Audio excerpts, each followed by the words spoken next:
Attention, please. Eastern Airlines Flight 19, now ready for departure. Welcome aboard the Walt Disney World Express monorail. Now, ladies and gentlemen, we're entering the vacation kingdom of the world.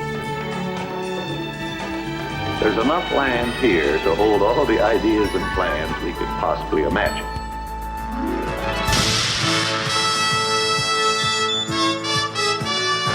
We call it Epcot. Will be our experimental prototype city of tomorrow. Welcome to another episode of the Retro Disney World Podcast, taking you back to the vacation kingdom of the world, the way it was, and the way it is in your memories. All right, welcome to another episode of the Retro Disney World Podcast, the official podcast of the Lake Buena Vista Historical Society.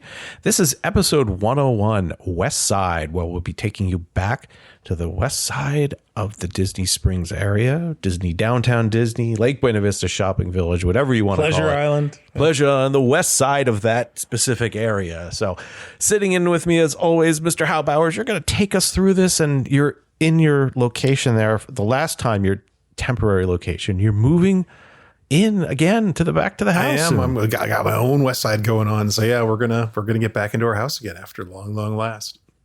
That's awesome. That's awesome. So glad to. You guys must be pumped to get back in there. We are. So. We're very excited. Yeah, long overdue. Excellent.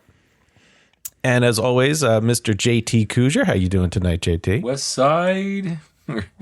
It's a story about the West Side. Yeah, West Side story. I always think West Side, I don't remember if this was connected. It was like a Pleasure Island-y type commercial. It was on the resort TV. And they always showed that guy playing the saxophone kind of in like a dark alley.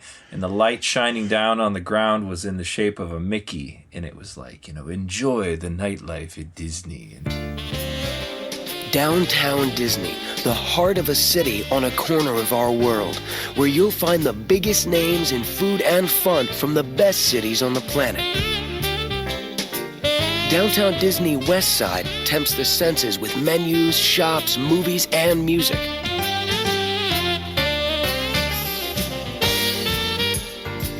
And the all-new Disney Quest, the ultimate interactive adventure, where you can design and ride your own roller coaster, battle virtual villains, and let your imagination go wild. The Downtown Disney Marketplace is a waterfront shopper's paradise with over 20 unique shops to see and restaurants to try. And then there's Pleasure Island, an entire island dedicated to partying. Its 8 different clubs spill out into a non-stop street party, and every night on Pleasure Island is New Year's Eve. Downtown Disney. Come see where the sidewalk takes you.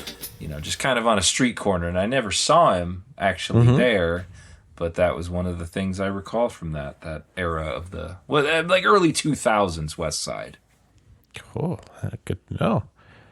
And also, the City of Brotherly Love hosts the home of Brian P. Miles. How you doing tonight, Brian, with your Coca-Cola t-shirt on there? Season's greetings and salutations to one and all. Your favorite season. I got your card the other day. Thank you very much. You're welcome. You're welcome. I'd like to get that done early and get them out. And yeah, I'm sporting my Coca-Cola. It's my drink of choice. Yeah. The 3 worst words someone can say to you is Pepsi okay? No, it's not. No, it's not. That's when I usually say you have ginger ale, or I'll just take whatever your lemon lime soda is. Like, do you like RC Cola? Have you tried? I love RC Cola. They just Okay. they're doing their first ad campaign in 40 years. They're ready to make they're ready to make a big comeback.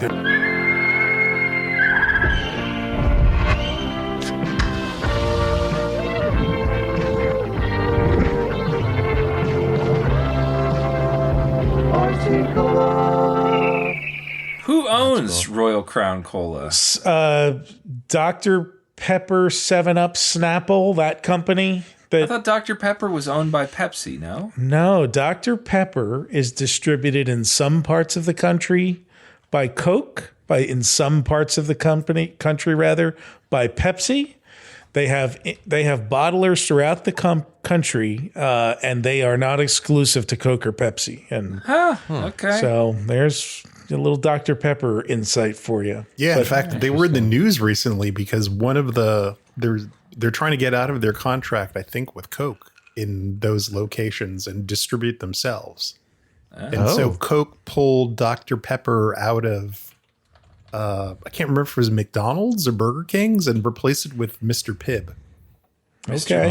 That's Coke for sure. He didn't get a doctorate. Now, though. wait. I think he only has like an MBA or something. Are we being old school because it was Mr. Pibb and now they call it Pibb Extra, right? Oh, is that what it is? there's I think it's more Pibb? Pibb XTRA. It's X, is like extreme. yeah, extreme like Pibb. somewhere 10, 15, 20 years ago. Because I still call it Mr. Pibb. He'll still be Mr. Pibb to me forever. I'm a gentleman. I'm trying to think what the brand at Giant is, the knockoff brand that they sell. It's Dr. something. And I Dr. get Thunder. That's not what it is. What do we call it? Dr. Bob. It's called Dr. Bob. Dr. Bob. Yeah. Like in the Muppets. And now, Veterinarian's Hospital, the continuing story of a quack who has gone to the dogs. On to the next patient. What's this? He was here a minute ago. Oh, wow, this is happening a lot lately. What is? Dr. Bob is losing his patients. That's untrue. I never lose my patients. What about the patient you accidentally fed nitroglycerin to? Him I lost. But I found him again. Where? In Iowa, Minnesota, North and South Dakota. That was him all over. So where are you going to be able to get RC? Just like at the gas station or something? That's where it's I mean, coming? my grocery store has carried it for years and years in 12 packs. Like I can get a 12 pack or a 2 liter of it. I never do because I drink Coke Zero, but Got it. But occasionally, if there is one, like if I'm in like a corner deli or something, and there's RC in the cold case, I'm like, I have an RC. So it was funny. You guys mentioned Mr. Pibb. I just saw this. I'm going to send this link to you guys on eBay here. I'll send it to in Slack. But I had the Mr. Pibb Joey Chitwood stunt semi trailer. No. Yes. It's Joey Chitwood. Oh, Joey Chitwood. You never heard of Joey Chitwood? Yeah. No, And all people in this room, I'm surprised you're the guy that doesn't know who Joey Right. Chitwood is, JT. Never heard that name in my life. He was actually, I think he was on Chips too. I think he was, hold on. I mean, if he was on Chips, that means I wasn't 1979. Yeah, this was pre-JT. Was he like the Evel Knievel of hauling trucks? Is that pretty much? Oh yeah, he was on season 3 of Chips and called Thrill Show. So he did all these crazy, 2-wheel stunts. Is he and jumping still over alive? stuff. Can we have him at Retro Magic? No, he died in 88. Yeah, he's been. His son does stuff, but so this semi trailer. Robbie Knievel? Is it Robbie Chitwood? Robbie Chitwood. He's not quite as glamorous. He wears more padding, just like Robbie. What's crazy is they don't have, none of these auctions have the cars. Joey Chitwood died January 3rd, 1988 in Tampa Bay, Florida. How? Oh, no way. Oh. That's There might weird be a because chance. Evel Knievel was here into the Tampa area for a while too. So it's like, what's the Really? chance of that happening? Man. That's weird. Joey Did Evel Knievel ever get together with soda company? I wonder if he. I Maybe think got so. there with Joey Chitwood. Now, my one little, if I could be, this is so obscure. I don't know if anyone will correct me, but I recall back after, was it Live and Let Die came out? Remember how Joey Chitwood did some stunts for that, right? says. And so they had the AMC. It was sponsored by AMC, so the AMC cars were all throughout that. And there was a Joey Chitwood stunt show that came to the Erie County Fair in Buffalo, where I grew up. And they actually did the stunts from the movie there. And they had one of the ramps set up to do that stunt where the car goes up in the air and does the twist and lands back on the other side. Yeah. So they pulled that out and did it live. And there was a truck you could walk through that had little displays about like how the stunts were done, and the computer calculations that they did in order to get the spin and all that stuff. So that was pretty Interesting. Well, Howard, Joey Chitwood's final resting place is the Showman's Rest Cemetery in Tampa. So I guess we know where we're going to pay our respects on my next visit to Tampa. We're just going to pour Mr. Pibb right there and leave a can for him. So if anybody's interested, I'm curious to know if anybody ever had the Ertl Mr. Pibb stunt truck with the car that had a ramp in the back, and you would get the tube on the back on an angle. You'd try to get the car to row through it. Most of these don't have the car. It's just the truck. So anyway, we have gone down a rabbit hole of retro toys. Of awesomeness. Joey Chitwood, Mr. Pibb, Dr. everything. Oh my goodness. It's all great. Now all great stuff. Mr. Pibb or extra. I have Diet Dr. Pepper here. and look at that. JT's drinking out of an amber glass tonight too. It's all there. I have my Larson's Lodge main gate Kissimmee. Yeah. And then if you turn it to the back, it's the Kissimmee Larson's Lodge. They were 2 hotels in Disney's early decades down there. So, in terms of retro glasses, we had an event here, an unfortunate event, where one of the Pacific Princess Love Boat glasses formed a crack. So we do have a second one on the way to make sure we have that. I would imagine there are plenty of them out there in circulation. So. There are. You can check eBay out for them. They're not a hot commodity, but they command a pretty nice price. All right, moving on. Let's go to the mailbag. JT, as always, what do we got in there?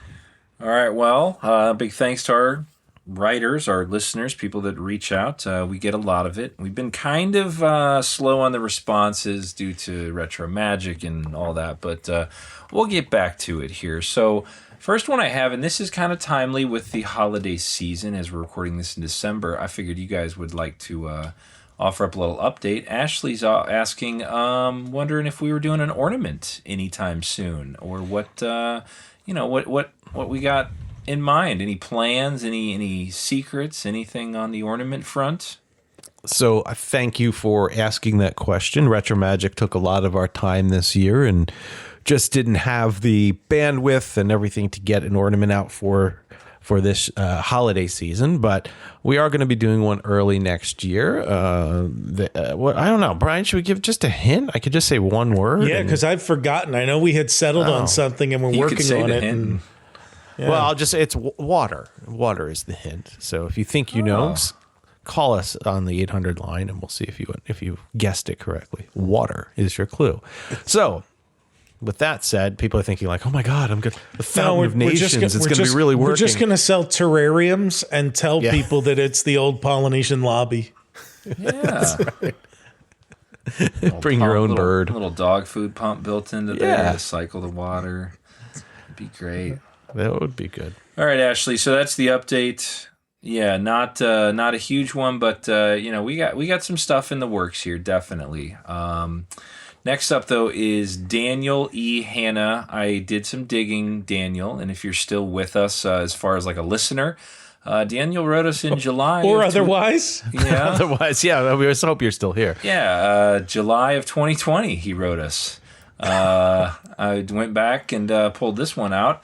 He says he just finished episode 59, which was the ephemera episode, and we mentioned a Tower of Terror ticket package. And he remembers Entertainment Weekly had a glued-in centerfold ad with a pop-up Tower of Terror in it. So if anybody has an image of that or saved it. Yeah, now we're going to have to go search on eBay for the May what was that, 94? That 94 was Rock and Roller Coaster.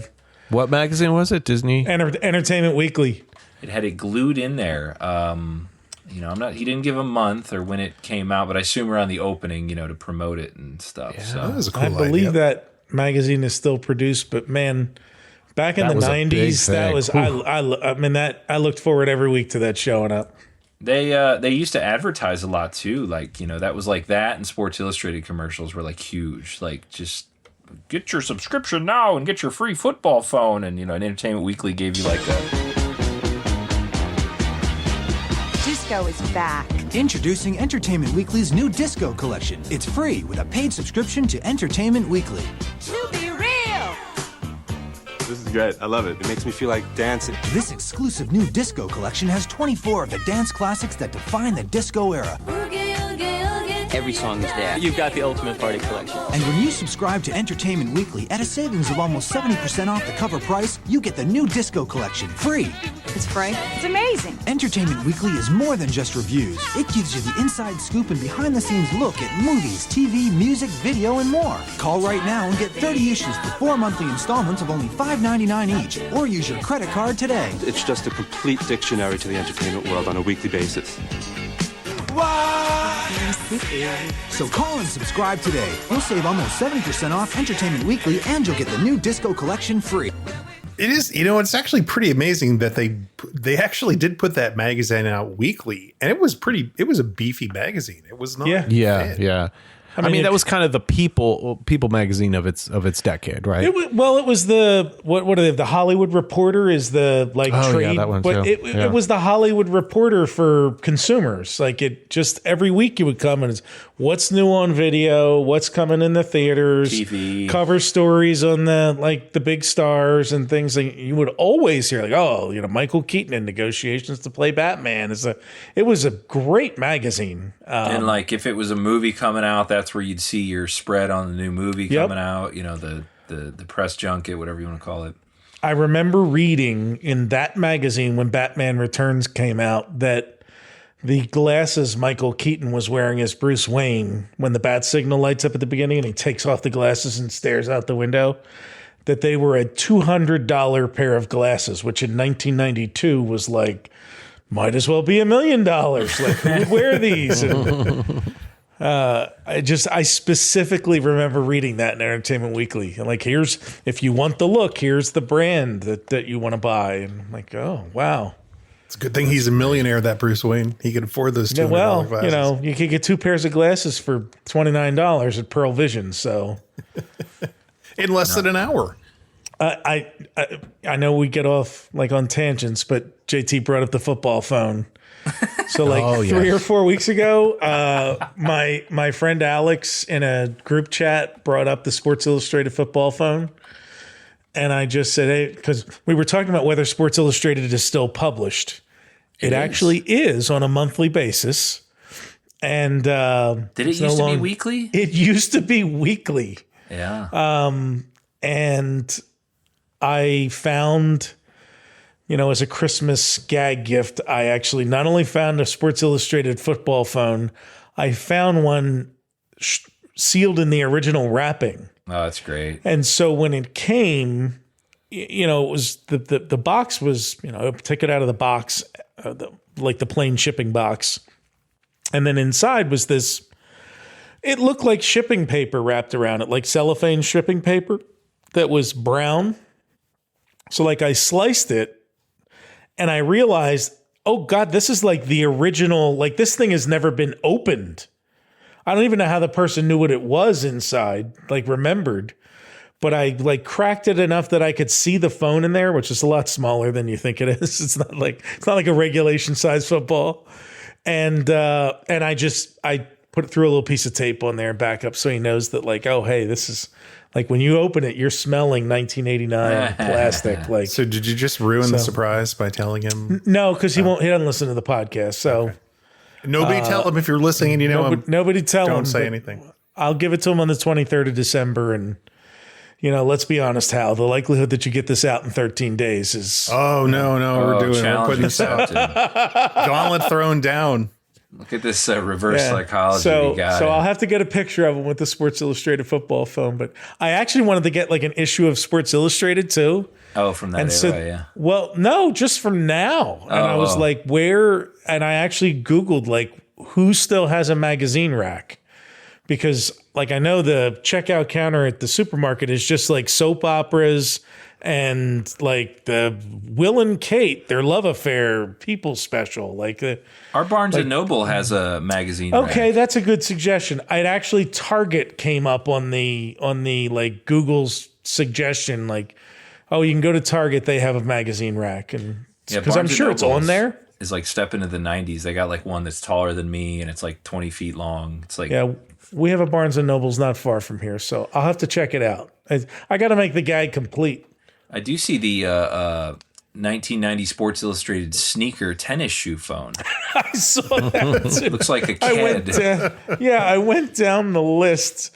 Like I went down the rabbit hole when I searched for this phone. I'm like, look at all these other novelty phones out there. It's great. And then there were the non-Sports Illustrated football phones that they started making.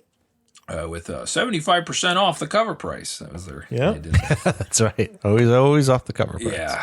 I want to know these millionaires who were paying cover prices for any of these magazines. I know. Yeah, it's great. I think I'm gonna. My mom won't hear this by then. I think I'm gonna get her a magazine subscription as part of her Christmas gift. I think I'm gonna do that this year. There you go. I think I did tell everybody, but I do have a subscription I started last year to the TV Guide, which does not come weekly now. It comes every 3 weeks, and I wanted it for the grid so that I could like hold something in my hand and see like, oh, what's on right now? And I don't actually use it for that. What I do use it and find it invaluable for is they do these write-ups on what's new on each streaming service. And it is really like helpful because I read these things. I'm like, oh, I'm interested in that. And I keep a little note on my phone like, oh, Netflix, look at this series. Look at this movie. Skip this one. I'm not interested in this. And that is smart. They moved to streaming and not just like. Well, there's a section in there. Like there's a whole section on streaming. Yeah. In addition to like all the TV and cable channels and everything. So I renewed it. I'm like, I'm enjoying getting this. And yeah. All right. Well, Daniel, we'll keep an eye out for that ad. If anybody has that, send us some photos. We'd love to see it. And if you do find one, maybe online or Marketplace, let us know. We could pick it up for the archive and display it at the next event, possibly, if it's, like origami or something cool. All right, Hal, we got something from Joe Barlow, our buddy. Subject of the email is 8 tracks and their cast members. Going Pleasure Island, little PI here for you. Well, this dovetails really nicely into the episode. I know. I got a couple PI emails I pulled up for you here. Back in the early to mid 90s, we were staying at Fort Wilderness twice a summer for 17 days each time.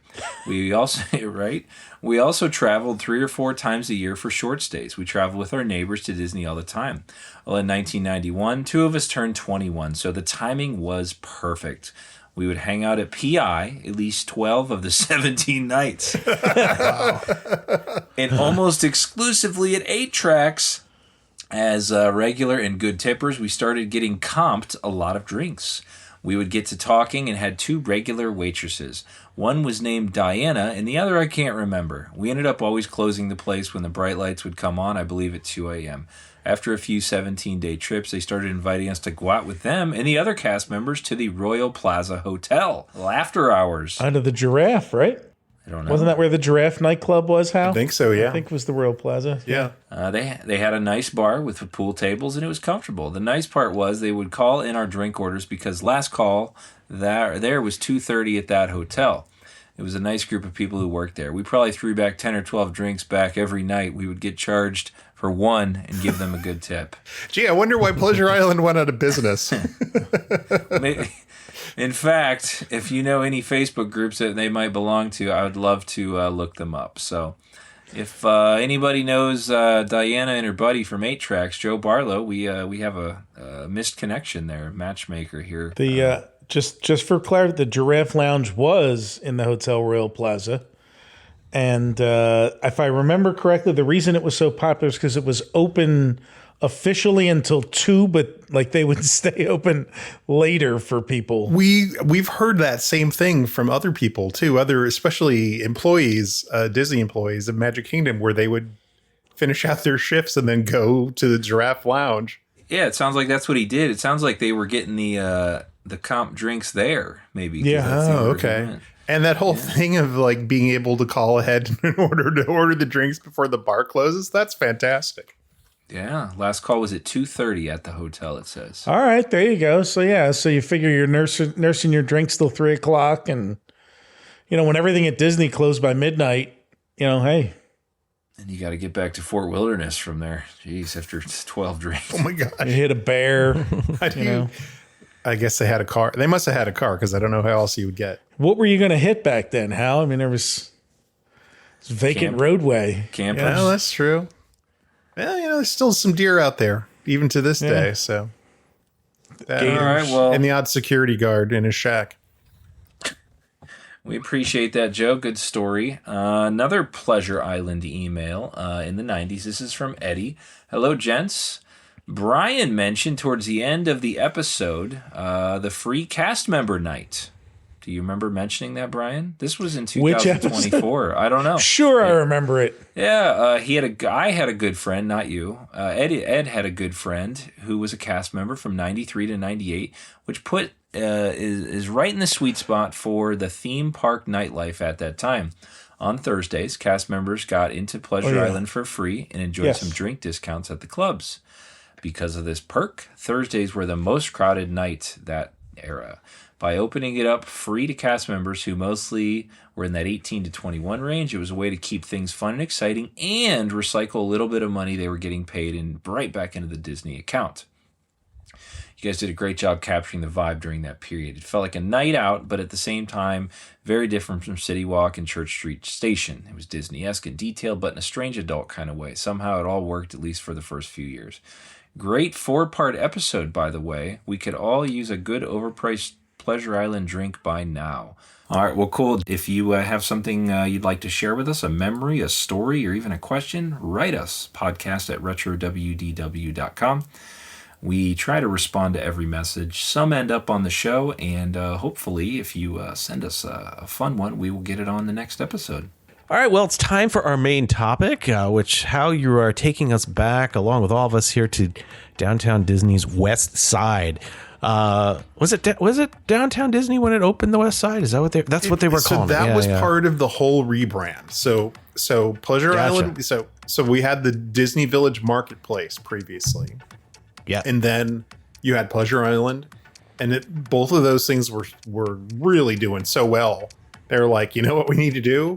We need to add more things. We need more restaurants. And actually that was a big push at that point. It's like there was not a, as we talked about before, there was some nightlife at Walt Disney World, but this kind of became the epicenter for all of that. So a decision was made, hey, let's have more things for people to do. So more restaurants, let's get Cirque du Soleil, let's do a Disney Quest, let's make this really kind of like the center of non-park things.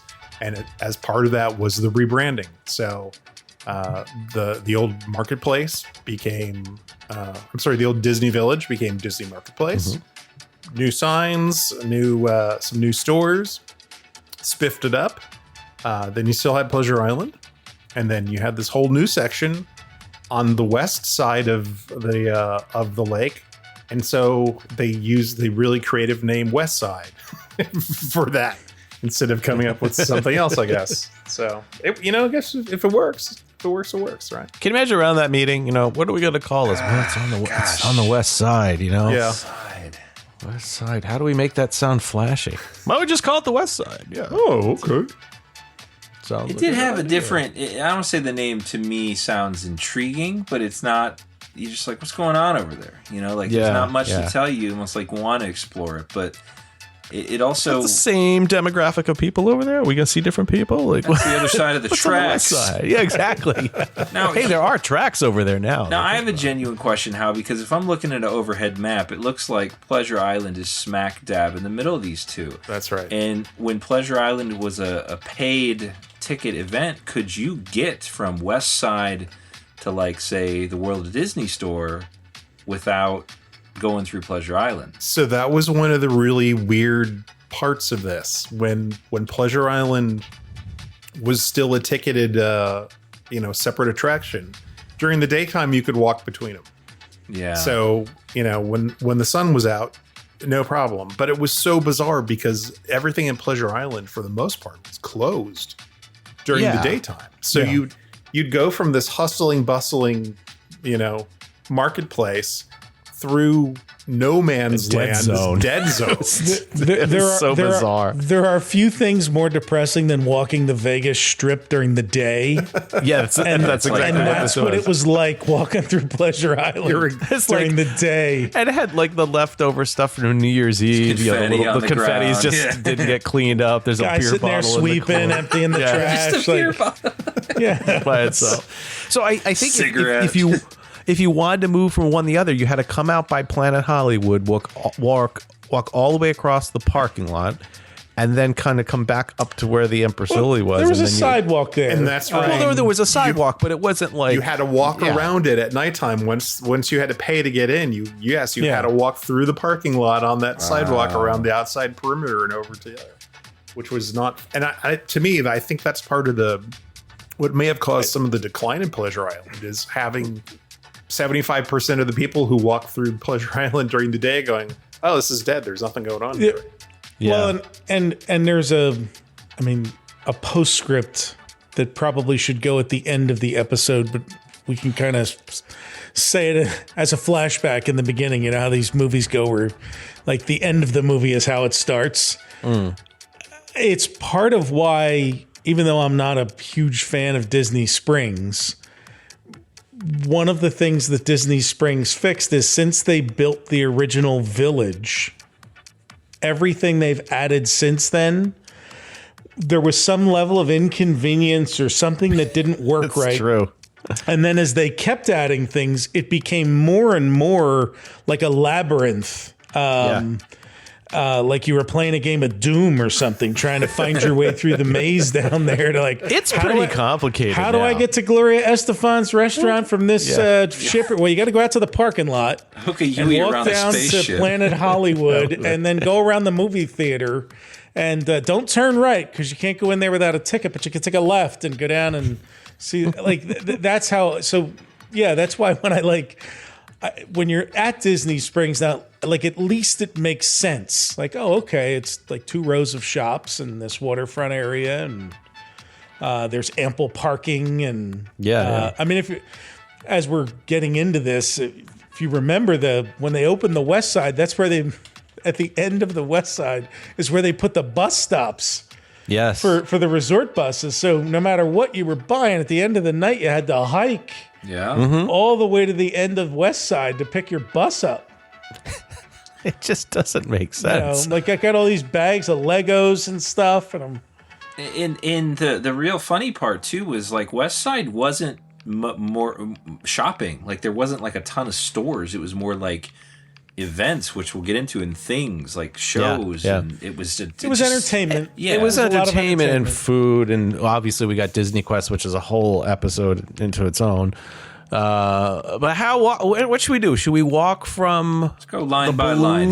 So I think we're gonna cross the bridge from Pleasure Island over to Planet Hollywood, and that area, I think, and start from that. We should probably shoehorn in Planet Hollywood first because it kind of came in between. The downtown Disney rebrand, and Pleasure Island was a 1989 entrant. And then Planet Hollywood didn't get built until 94.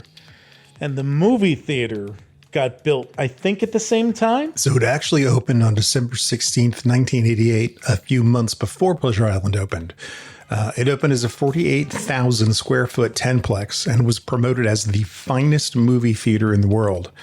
Ads in the Orlando Sentinel touted its many features, which included a revolutionary new wall-to-wall tourist screen with waterfall curtains, an acoustically spectacular THX sound stereo system designed by George Lucas, high-impact 70mm film theater production system, 2 computerized box offices with 6 selling stations for same-day advance purchase, a high-tech concession operation utilizing 3 large concession stands with a total of 28 selling stations for low-weight service, and a 4-story atrium lobby highlighted by Charles Gray's holographic sculpture, She Was Just Here. And you'll remember the Dick Tracy premiere. Yes. was at the movie theater there. Really? June 15th, 1990. Did they do anything special, or did they just do yes. low key Dick Tracy? No, I don't know if we didn't talk. no. Did we not talk about? Oh, maybe we I'm never. just joking because nothing Dick Tracy was low key. That's true. I think I sent you guys the Dick Tracy aftershave the other day. So not to get off on a tangent, but I'll get off on a tangent for a moment because I don't know if we ever talked about the Dick Tracy premiere or not. Because it was, so Disney MGM was open, so you had that draw. And so Warren Beatty was there. A whole bunch of people were there. They sold T-shirts, and the T-shirts had a ticket on the front, like an image of a ticket, and that was your ticket to go to the premiere. But they also had, like, all the celebrities that came got Dick Tracy hats. And so there's all these pictures of Warren Beatty and people like in these Dick Tracy hats, and some people also in the like Dick Tracy jackets, like coming to attend this. And Warren Beatty, signed his hands in the cement and whatnot for Disney MGM. So yeah, it was a really big event. With the opening Westside, the theaters expanded from 10 to 24 screens. A second entrance and another lobby at the center of the Westside was added along with the new ticketing counters and more concession stands. The stores on the left side of the Westside, if you're approaching from the movie theater side, were actually built around the perimeter of the theater. So before Westside was added, the walkways just stopped right at the old main theater entrance. Well, just while we're on the movie theater topic, can I ask a question? Am I the only one who's never seen a film in the Disney AMC movie theater? I'm with you. Yeah, like I never went to Orlando to go to the movies. So No. All right, I'm going to tell you why you should. And I know you won't like this, but this is why we did it, because of currently the screen and fork. It's fun. You can sit there and you got a little call button and they bring you your food and your drink in the theater. Okay. Your situation totally, like I knew you had gone and I figured because you didn't do as much theme park time when you guys would go and spend your time down there. So. No. That we went recently. I didn't go as a kid. And with your kids, it would make sense, yeah. No, I didn't go with my kids either. You didn't go with your kids. No, I went with my dad there one trip because we were like, what can we do tonight? I go, let's go have dinner and watch a Star Wars movie. So we did that. Well, that makes sense. And it was cool because it was, it's a novelty movie theater now. And it's, it's kind of over the top, like a big city type movie theater. So that's fun. I think the only time I went is I got to go to a D23 preview of Planes, Fire, and Rescue. All right. When that came out, which was lovely. Yeah, that was never got its due. No, it did not. It's up there with Brother Bear and Chicken Little. It never got its due. So okay, let's talk about the stores and the restaurants that were there. Westside officially opened on September 15th, 1997. Brian, you found a nice press announcement from a newspaper. Would you mind reading it? Opening in mid-September, the all-new Downtown Disney Westside expansion starts with AMC theaters, growing from 10 to 24 big theater screens, 16 with stadium seating. The House of Blues will feature a 2,000-seat restaurant and hall. Wolfgang Puck Cafe showcases Puck's world-famous innovative California cuisine. Attached to the cafe is Wolfgang Puck Express, offering counter service Wolfgang Puck pizzas. A stylized 3-story pineapple sets the scene for Bongos Cuban Cafe, created by Gloria Estefan. And the Virgin Megastore is a 49,000 square foot music, video, and book show place. Thanks, Brian. That is a great overview. Now, one thing that was that said was going to open up in the fall of 1998, but didn't, was the Copperfield Magic Underground, the store. The real magic was they did open it, but you couldn't see it because he had made it disappear. This David Copperfield Magic Underground store, that was supposed to be the first store to the right of the original AMC Theaters entrance, and they were going to sell merchandise from the Copperfield Magic Underground restaurant at Disney MGM that was advertised as opening in the summer of 1998. So I think this is a good time to remind everybody that this really was that peak era of themed restaurants. Hard Rock Cafe, Planet Hollywood, those were super successful, and suddenly everybody wanted to get into the business. Typically celebrities associated with themes were brought in as investors and spokespeople. You'll hear a lot of names tonight of restaurants that opened and closed relatively quickly, or in this case with Magic Underground, not at all. Everybody and everything at this time was being turned into an experience restaurant. I mean, Rainforest Cafe is one of the ones that have survived as long as Planet Hollywood and Hard Rock. But my gosh, everybody thought that this was the greatest idea. Anybody who was somebody tried to get their paws into it. Oh my gosh, and stuff that like the comic book cafe, Marvel tried to do it. They opened up one, I think, in California at Universal, and it lasted only a few years and died away.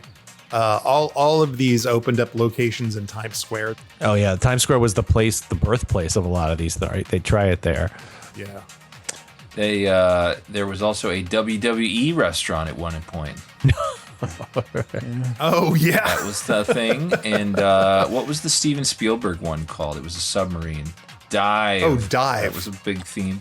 Yeah, that looked cool, kind of submarine. I'm pulling up a couple other ones. So All Star Cafe closed by 2000. That was Tiger Woods. Yeah, it was. That's Ken Griffey Jr. was in that too. 2007, they went belly up. The Fashion Cafe, Claudia Schiffer, Ellen McPherson, Christie. I remember she went on David Letterman for that. Yeah.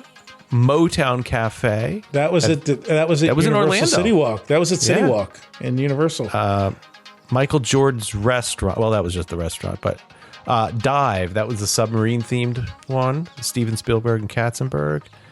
We got T-Rex. That's over there. Oh, T-Rex is still there. How about this one? Hulk Hogan's Pasta Mania at the Mall of America. There are pictures of that Pasta Mania that circulate every now and then of Hulk Hogan at the opening, and it literally lasted months. It was. It's a terrible concept. Poor sales, dead within a year. The Country Star restaurant that only lasted a few years. That was backed by Garth Brooks, Dolly Parton, and Reba. Oh my god. Yeah, so there was quite. There's still more here. There was a Star Trek one called Quarks, and Elvis Presley. Oh, that was in the Star Trek. That was Hugh Darby. And done at the Las Vegas. Oh, that's right. That they worked on Star Trek experience. Yeah, I had a drink at Quark's Bar. We got the Jekyll and Hyde Club. Oh, that was. We talked about that at our Adventurers Club because the person who started that loved the Adventurers Club, and so they ripped it off as shamelessly. I feel like this one there was in Orlando or Kissimmee, the NASCAR Cafe. There was a NASCAR cafe down there. Now here's some. That was on iDrive. The former. I'm trying to think of what was in that building before. It was like Caruso's or some kind of opera. And like entertainment venue, and then it switched to the NASCAR Cafe. All right, so here's a couple really obscure ones. The Roy Rogers Chuck Wagon Cafes. It was a 90s revival. Then there was the Isaac Hayes Music Food Passion. That was a soul music chain of soul foods. Cindy Crawford's The Good Life Cafe. Come and get your wellness food. Yeah, your dry tuna and quinoa. Yeah. Pele's Soccer Cafe in New York. I mean, nobody knew Pele at that point. I mean, he was he was big in the 70s, but people not from the United States knew Pele. That's true. And if you've ever been to New York, 8 out of every 10 people are not from the United States. That's true. Dick Buckus's Gridiron Grill. What's Shula's? Isn't Shula's Don Shula? Well, that's just the steakhouse, though. That's nothing. There's nothing silly tied with it. No, I know. You just said Dick Butkus. I was thinking of the football guys open. Get a hat attack there. And every restaurant had an associated gift shop with branded merchandise from the location. So, getting a Hard Rock t-shirt from London, New York, or Cancun was a big deal back then. You could visit almost any tourist destination, say like Pigeon Forge or Daytona Beach, and a t-shirt store would have a knockoff Hard Rock shirt with that city's name on it, or even if the closest Hard Rock was like 500 miles away. Every restaurant wanted to duplicate that success, and many did, at least for a little while. Copperfield's Magic Underground, was themed to the work of magician David Copperfield, who had performed across the world and had a really successful run of primetime television specials through the 70s and 80s. On TV, his most talked about illusion was making the Statue of Liberty disappear. But he also did a special from Disneyland where he made the carousel disappear as seen through Sleeping Beauty Castle. In 1996, Disney announced that the restaurant would open at Disney MGM Studios with an entrance both inside and outside of the park, much like Rainforest Cafe at Animal Kingdom. The company creating the restaurant's Late Night Magic sunk $32 million into renovating and building out the restaurant's first location off of Times Square in New York City until they decided to pull the plug on the venture in 1999. The store at Westside was supposed to sell merchandise from the restaurant's inevitable gift shop, along with magic tricks. And from what I can tell, the store never actually opened, and it was replaced by a character shop called Mickey's Groove, which operated until April 2nd of 2011. So if you move down from there to the corner spot between AMC and the main drag of Westside, there was the ultimate store for baby boomers called Starbillias. They had autographs of celebrities, a lot like Sid Conga's. Almost certainly the same buyer. Probably the exact same buyer. They just split the merch up. Brian, that is exactly what I thought. But doing research online, I discovered some very hot discussions in a forum for autograph collectors. As it turns out, the autographs from Sid's were sourced from a very reputable supplier named Michael Wehrman. Starbillias, on the other hand, had a reputation for selling forgeries. So besides the autographs, they also had things like jukeboxes and full-size statues of Marilyn Monroe and the Blues Brothers, old metal pedal cars, pretty much, anything that would spark nostalgia within that baby boomer age group. So I'm going to link in our show notes. I saved this. We actually, the YouTube channel, Big Beautiful Diz, he interviews a former cast member of Starbillias. So I'll link that in there. He did a 17-minute little video here of it. But the whole video was like, well, they would bring the thing up and I would put the SKU in. And then the register would calculate the tax, and I would put it in, wrap it in bubble wrap, and then place it in a box with our logo on it, and then ask if they wanted it delivered to their resort or if they wanted to take it with them. Or we could ship it home. That was a different form. What's cool though is he's got actual footage inside the store, on this video. So, if you want to watch that, it'll be in the show notes. It was surprisingly a decent sized store. It wasn't enormous. Is this on the corner where that where the Skyway car is in that store now? Right there, it looks like it. Yeah, Starbillias closed on August 2nd, 2009. It reopened as a Little Mismatched store on November 9th, 2009. That retailer was known for selling non-matching socks in sets of 3. It closed on April 3rd, 2011 and moved to the marketplace. Then the location became a Harley-Davidson store on July 1st, 2011, also absorbing Mickey's Groove. That store closed in January of 2018 and moved to a new location in Disney Springs, where it is now. And the Disney Style store with the Skyway car opened in its place on May 6, 2018. So if you thought that the Magic Underground having a store at Westside was a good idea, you'll love All-Star Gear, which was the gift shop associated with the All-Star Cafe, partially owned by Shaquille O'Neal, Wayne Gretzky, Monica Seles, and Joe Montana, which opened at the Walt Disney World of Sports on February 26, 1998. All-Star Cafe was operated by the same holding company that owns Planet Hollywood. It declared Chapter 11 bankruptcy in October of 1999, forcing the closure of nearly all of the opened All-Star Cafe locations. Disney bought the Wide World of Sports Cafe location in February of 2000 after the company exited bankruptcy. The All-Star Gear store in Westside was then converted into a Planet Hollywood on location store. For those of us who didn't get their Planet Hollywood merchandise at the actual restaurant, it located just a short distance away. Planet Hollywood on Location closed on February 1st, 2010, and was replaced by a D Street on April 3rd, 2010, which was mostly a character merchandise store, but D Street became the hub for Disney's Vinylmation merchandise and an offshoot lines like Park Stars. D Street closed in late 2015, and the Star Wars Galactic Outpost opened up in its place on December 15th, 2015. And next to that was a store named Magnetron. And it was literally a store just filled with refrigerator magnets. That's of all shapes and sizes. My new favorite thing. The name Magnetron as well is just to me it's like a transformer, or it's some big magnet thing I would walk into, like go into the Magnetron. You know what I mean? Right, like, yeah. Stay away from it.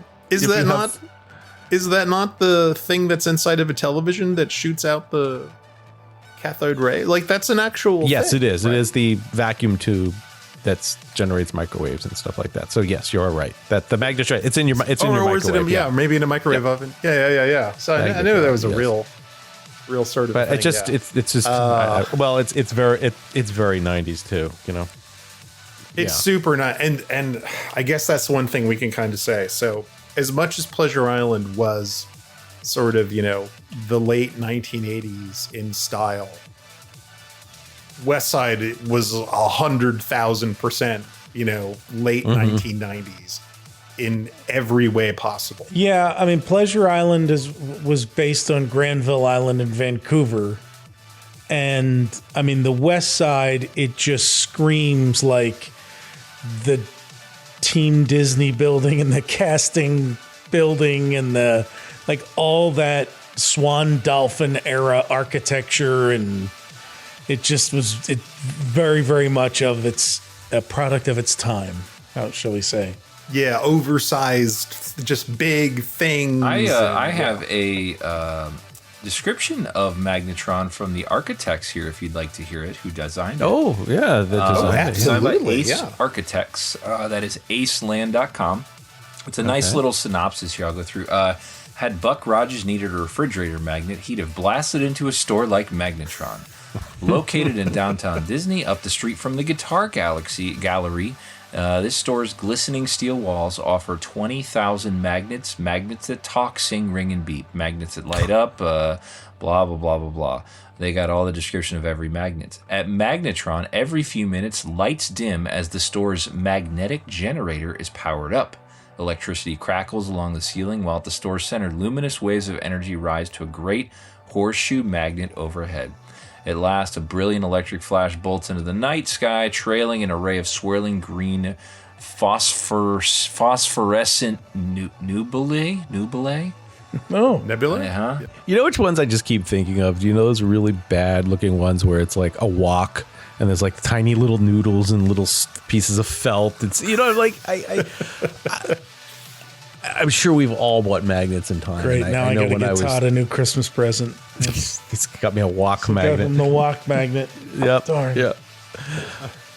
Oh, I mean, the magnets were, I cannot emphasize enough, and I'm sure the listeners that were around, like, that store was always packed. It was just like, it was that type of store you'd go into, and you don't necessarily buy something, but you'd grab a magnet off the wall and you'd look at it and you'd want to go show like your spouse or your mom. Be like, look at this one. And then, put it back. Like, that's, I feel like 90% of the... Like those cards, like when you go to a card shop, you know what I mean? Like, read this card, But it's also a cheap souvenir. Uh-huh. So when you're walking through, my refrigerator, I don't know about you guys, I still have I don't have a stainless steel one that magnets don't stick to. I have a regular refrigerator, and it's loaded with magnets I've picked up on my travels over the years. Sure. Like they're great little souvenirs. Mm-hmm. And they were probably $5-6 at that time when it opened. So it wasn't crazy money. Yeah, it made sense. Magnetron closed September 30th, 2011. It was replaced by Blink by Wet Seal on November 14th, 2011. That store closed on May 1st, 2014, and was replaced by United World Soccer on May 22nd, 2014.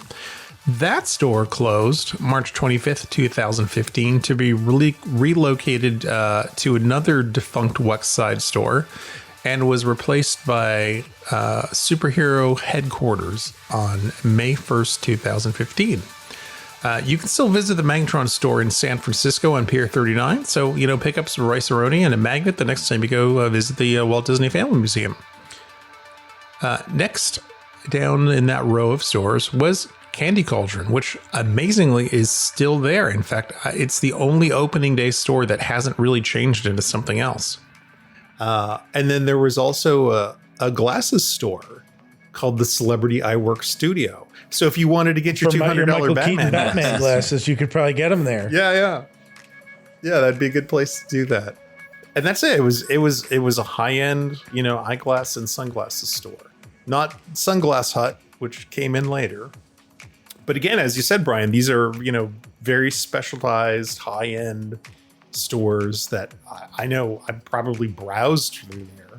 But there was no way I was buying anything in that store. As opposed to the Magnetstore, But again, let's talk about what some of those, we'll call them luxury shops that didn't make any sense to us, were intended for. To this day, I mean, Disney Springs is a glowing example of it, of just stores that, we're not down there to buy our wives a $500 purse, or you're not there to buy a $10,000 watch. But people who've come up from Brazil or flown in from Europe or, or Asian tourists. And so it really is. I mean, I always tell people listen to the other people talking and realize the crowd that's in these stores and is buying things. Often they are South Americans or, Europeans or Asians or, visiting tourists from international community. So it's not, the guy from Akron, Ohio coming down all right, honey, it's time to get your Tiffany watch. But back to Celebrity Eyeworks Studio. Remember how big Oakley's sunglasses were back then?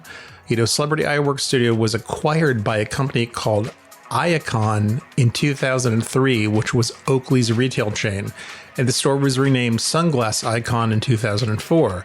They were in turn acquired in 2007 by Luxottica, who owned Sunglass Hut, and the store was eventually renamed Sunglass Icon by Sunglass Hut. Their store received an extensive refurbishment in 2011, and then finally on July 1st, 2023, the store dropped the Sunglass Icon name and is just became a Sunglass Hut. So next to that was a very artsy store called Holy Poly, I think. Hoi Polloi? Hoypoloi. Probably Hoi Polloi, I'm guessing. Okay, does that mean anything? It's an old-timey term. It's like tchotchkes? Yes. Sort of I always thought the hoi polloi were uppity people, but it's a Greek phrase meaning the many or the people. It makes a lot of sense, though. The owner was a gentleman named Ron Hoy, who made the store a play on his name. And also their tagline was an uncommon gallery for uncommon people. So, that theory checks out. Yeah, so this is one of those things, if you were alive in the 1990s, there was probably a store like this in almost every sort of touristy downtown area that you might have visited. So this would be a store that would have ceramics, very artsy ceramics or sculptures made out of reused parts of shovels and things crafted into dogs and all kinds of different things and jewelry. And there was just a whole class of stores like this with just sort of fun kind of off the wall art items for you to browse, very colorful vases. And again, it's the 1990s. So it's bright colors and checkerboards and all kinds of, abstract stuff. But, things you would find in Fraser Crane's apartment, I mean, if you watch the TV shows of the time, you'll spot what we're talking about. Hoi Polloi closed in May 2015 and became a United Soccer World store on July 22nd, 2015, which in turn became Pele Soccer in July of 2017. You can still visit a United World Soccer store in Florida Mall. And if you're newly divorced and happen to be moving to Seattle to start a call-in radio show and live with your cranky father, be sure to stop at the Chicago O'Hare Airport in Terminals 1 and 2 and visit the last surviving Hoi Polloi store. So immediately next to Hoi Polloi was the Sosa Family Cigar Store. Can't beat that. Well, and you can't have a Cuban restaurant without having a cigar store right next door. So. And it really was a lovely shop, family run, very old school. They do demonstrations of hand rolling cigars. Business, in fact, was so good that in June of 2007, they opened a cigar bar in Pleasure Island called Fuego by Sosa Cigars, which ended up closing September 30th, 2013, only because Pleasure Island was being transformed into part of Disney Springs. I think it just close, or did Pele just close? Something just closed there, like literally in the past 6 months. It closed on Monday, January 2nd, 2023. So yeah, just a couple of years ago. And they had very loyal customers and got in a really good selection of cigars from all over the world. And they had about, I want to say a couple of signature cigars that were specialty made for their store too. So that was a really nice place. And the family that ran that were very proud of that store. The owner said that it was just time for the store to close. He was very thankful for his 25-year relationship with Disney. It was replaced by a Bose signature candles, which is still there. So the last store on the block before the second AMC theater entrance was another merchandise store tied into a restaurant, the Wild Horse Store, which was the retail arm of the Wild Horse Saloon in Pleasure Island. The Wild Horse Saloon at Pleasure Island closed in May of 2001. Disney bought the rights to the name from Gaylord Entertainment, the owners of the Grand Ole Opry and the Gaylord Palms Resort and Levy Restaurants in November 2000. And with the changeover to the Top 40 Club Motion, there was no need for a merchandise store on the West Side. So on July 4th, 2001, its replacement, Magic Masters, opened up. Okay, but that wasn't like a tie-in with David Copperfield, and then all we got was the store and not the restaurant? No, It was a traditional magic shop. And the deal is they would do demonstrations like every 15 minutes of the tricks that they saw. So you would come in, and it's actually, surprisingly, ? It's exactly what they did in the Main Street magic shop back in the 70s when that was really running full steam. So, they would demonstrate a magic trick every 15 or 20 minutes and then attempt to sell that to you, to take home and perform for your family.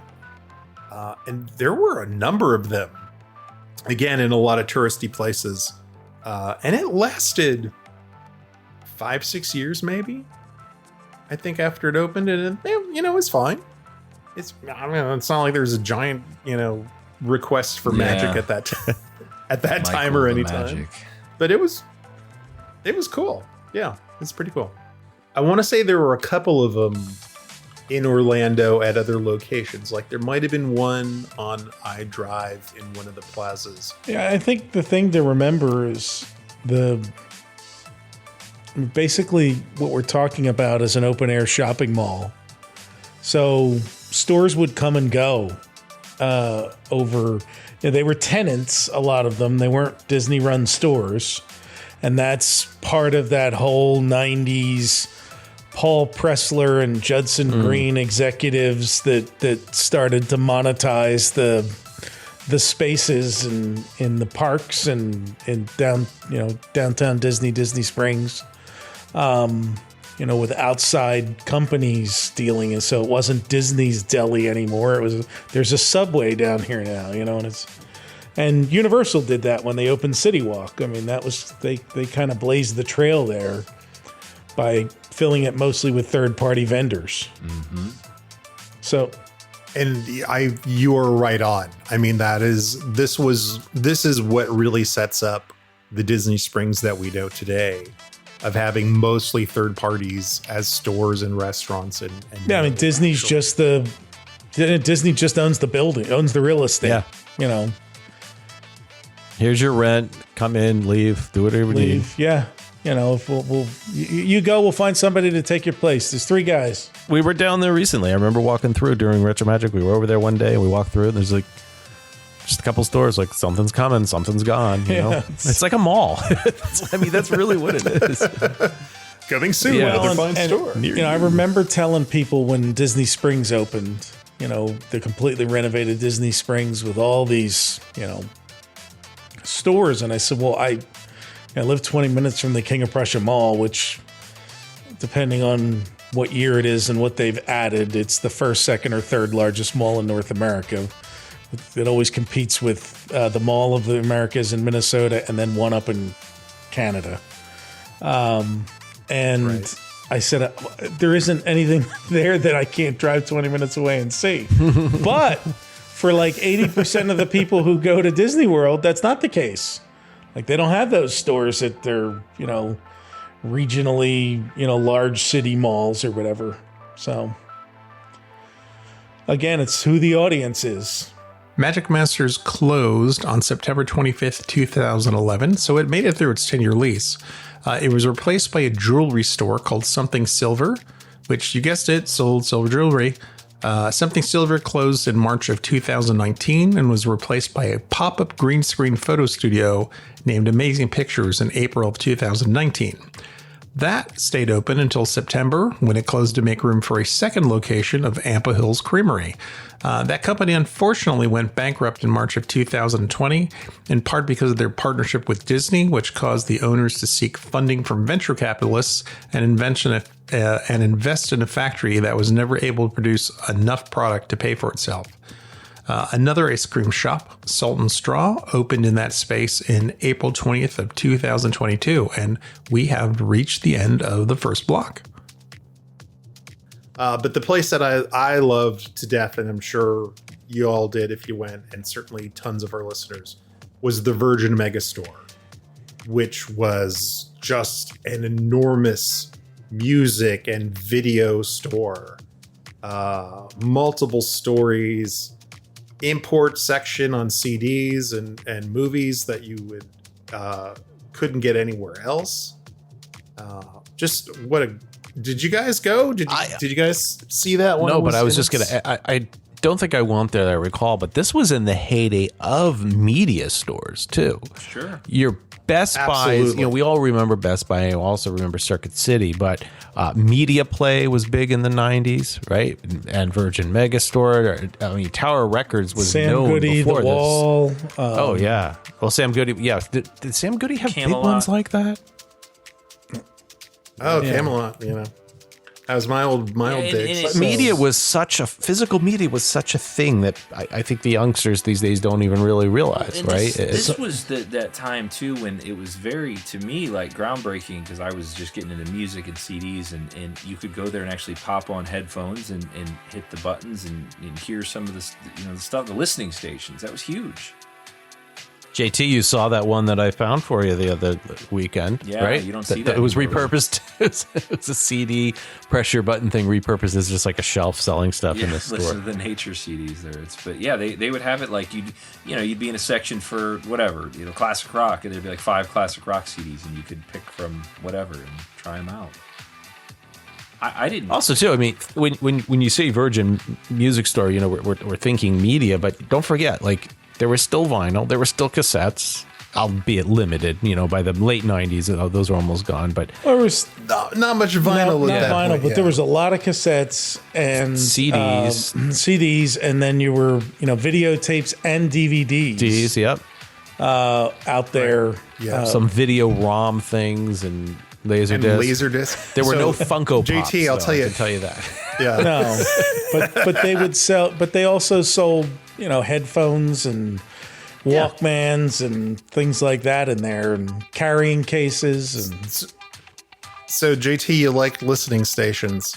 That store had 300 listening stations. That's now I'm also probably seeing this too. They said they had DVD viewing stations. Like, how would that work? Would you just go in like a little booth and like they had like some preset movies in there or something? Yeah, so I think they picked out, you know, same thing with the CDs. It's like they picked out 20 movies to have running on video, as and so you're gonna get wowed by the clarity. Okay, here's yeah, Goodfellas or whatever running. Yeah, I mean, that was huge. When you saw a DVD, you're like, I want that on my 27-inch Sony Triniton.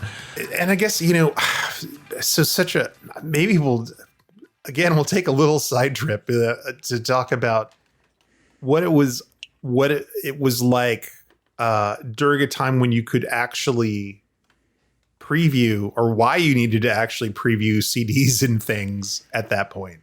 Because in the pre-internet era, if you wondered, okay, I've heard this one song on the radio, is the rest of this CD any good? Like, this was your only opportunity to be able to hear the other songs. Yeah. On any or given if you're in album. the nature company, you wanted to see if the waves in California sounded different than the waves in Hawaii. And that was you're exactly right. I mean, how many CDs, I can't tell you, I bought thinking, that's the song I want is on there. I'm 90% sure. And you ordered it, through BMG or something. It showed up and you're like, this isn't it. This is wrong. Right. And I'll talk about why pricing was so important for that. So, during the LP and cassette era, it was $6.99, $7.99, $8.99 were your basic price points for CDs and albums. And there were some that were a little bit more expensive, and it was a double album, of course, so that would be more.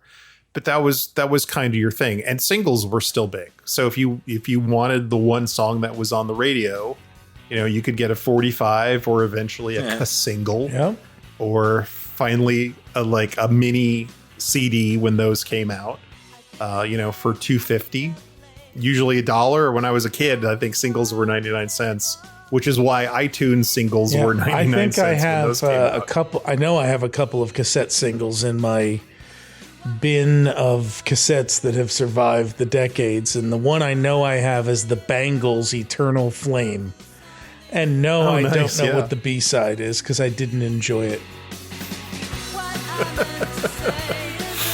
And they were $1.99 if I remember correctly, the cassette singles. Yeah. That leap from $1.99 for a single to $7.99 or $8.99 for a full album, you really felt, ripped off if you bought an album and there was only the one good song on it that you liked. 100%. That you heard on the radio. And a little side note here, when Guns N' Roses released Use Your Illusion 1 and 2, they did it deliberately as two separate CDs because they weren't sure their fans could afford a double album. So they wanted to give them the option of buying one CD at a time rather than being charged for the two in one big purchase. So, back then you had to scrounge together your $17 for both CDs. So here you could just buy them for, $8 a piece. And when you were ready for the other one, you could buy it. And so the thing about CDs is when they came out, because they were limited in manufacturing compared to LPs and cassettes, they were $15, $15.99, $16.99, and $17.99. So if you bought a CD and there was only one decent song on it, you really felt like you got shafted. Yeah, it wasn't $1 per song, and you could just choose the song. It was yeah. So these listening stations were really important, so you could hear, is this and the people that picked out, it wasn't, I want to go listen to this. You would pull it out and play it. The people that were running the stores were curating, the big albums and also what they thought was good. And so you would, listen to, you'd walk up to the wall, you'd see 20 Alanis Morissette. And go put that on. It's an interesting bell curve in music shop history because those listening booths were normal in the 50s and 60s when kids would go to, watch this TV show called American Dreams or Watch That Thing You Do or any of those things set around stores that sell music. They had listening booths for people to go in with their 45 vinyl single and they could listen to the song to decide if they wanted to buy it. And of course the record store guys the trope in movies is always that, the kids are coming in to just listen to I Want to Hold Your Hand 30 times and not buy this the single. They're wearing out my needles. You could just write this stuff and they would always put it in a show. But then there was I remember when I was little, all that was gone. Because 45s really kind of fell out of favor. By the late 70s, you weren't buying singles. Everybody was buying albums. And you could get budget albums by popular artists. The nice for price. $3.99 or whatever. You could get a full 12-inch vinyl with, 8 or 10 songs on it. So they were gone in the 70s and 80s. And then when it became possible to do it digitally, that's when, with CDs and DVDs and all, that's when they kind of came back. Because otherwise you just walked into the video store or Suncoast Pictures and what was up on the screen was whatever VHS the person working that shift pulled off the shelf and put in to just run in the background to try to entice you to buy. Yeah. It was the same as when you go to, now Virgin also had a bookstore, but it was the same as going to a bookstore, a Barnes and Noble at that time or Borders. So you could leaf through the books. Again, they had little coffee shops and places to sit and couches, which was not the norm in book. I mean, before it was you're going to read that, or you're going to buy it, or you're going to this ain't a library, kid. How many movies have you seen where the newsstand guy yells at the person leafing through the magazine or the newspaper? So that was, again, a product of the era. That was a different approach to go ahead, sit down and look at the book for 3 hours. Just don't take it in the bathroom. That whole behavior where they would actually encourage kids to go to a Barnes and Noble and get a stack of books and do their research for school papers, in the store on the comfy couch with the coffee table. And you would see people legitimately working on research papers there instead of the library. Yeah, what a different time. Walden Books. Yeah, that seemed to be more of the That's exactly right. Walden Books was the traditional come in, here's the racks of books, buy them or leave. It's because there wasn't a coffee shop in Walden Books usually. Right. No, but way before that. But I remember going to Virgin and, as a music fan, they had, whatever tiny section that you would imagine of a genre in your local store, they had that times 10. So tons of world music, tons of imports from Japan and Europe. I used to be able to go there and get Tokyo Disneyland CDs. That was a place you could actually walk in and shop for that stuff. Anything and everything you could think of, prior to the world of mail order and internet delivery being the main way that we got stuff, they had it there. So it was really great. And it stayed open super late, normal hours. It would be open till 1 a.m., Sunday through Thursday. And then it was open till 2 a.m. on Fridays and Saturdays. So it was open later than even the clubs and the rest of the stuff at Pleasure Island. Really, really, really good store. Let's see. That's because you were far more likely to buy an entire Spin Doctor CD after you had been drinking all night at Pleasure Island. All right, you got to play Two Princes. Oh, that's now. so funny. Yeah. If you want to call me baby, then go ahead now. If you want to call me baby. Virgin Megastore closed on May 12th, 2009.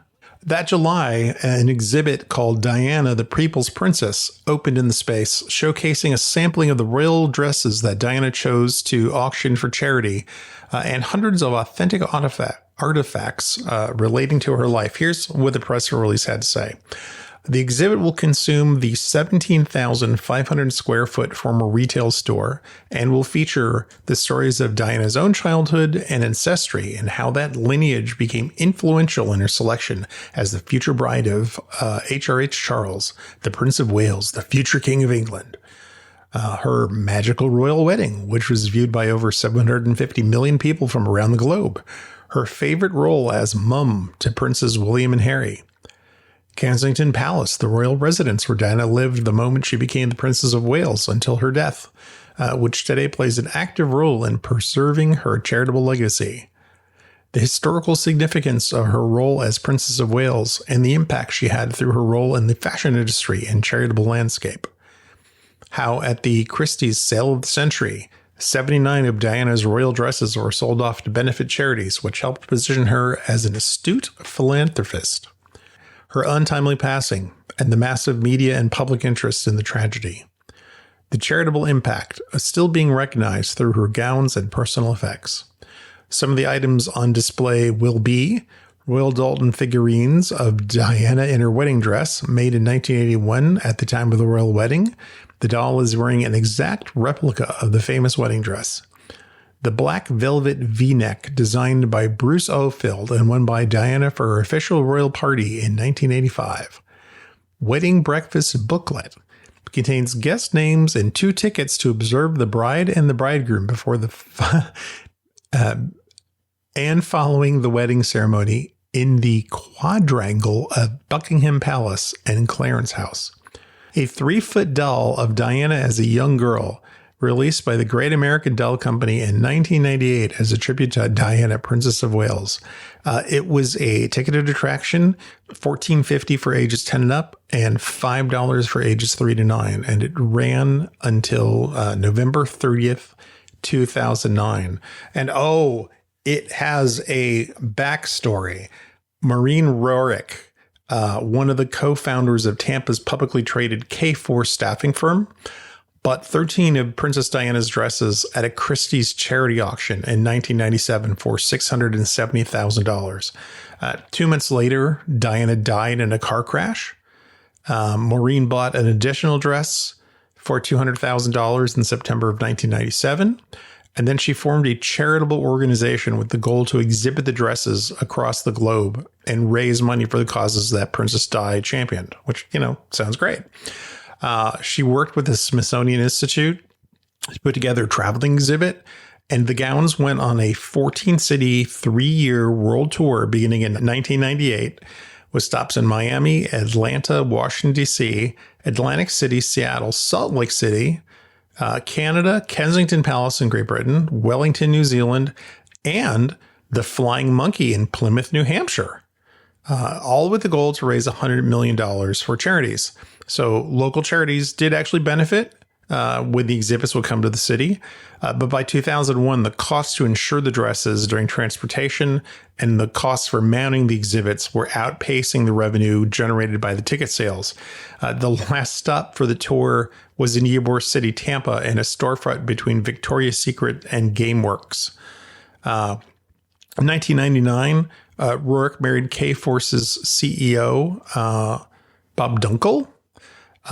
She loaned the dresses to Kensington Palace in 2002 with the understanding that she could hold charity events there to raise funds at the location. But a last-minute loss of sponsors left the venture in the black.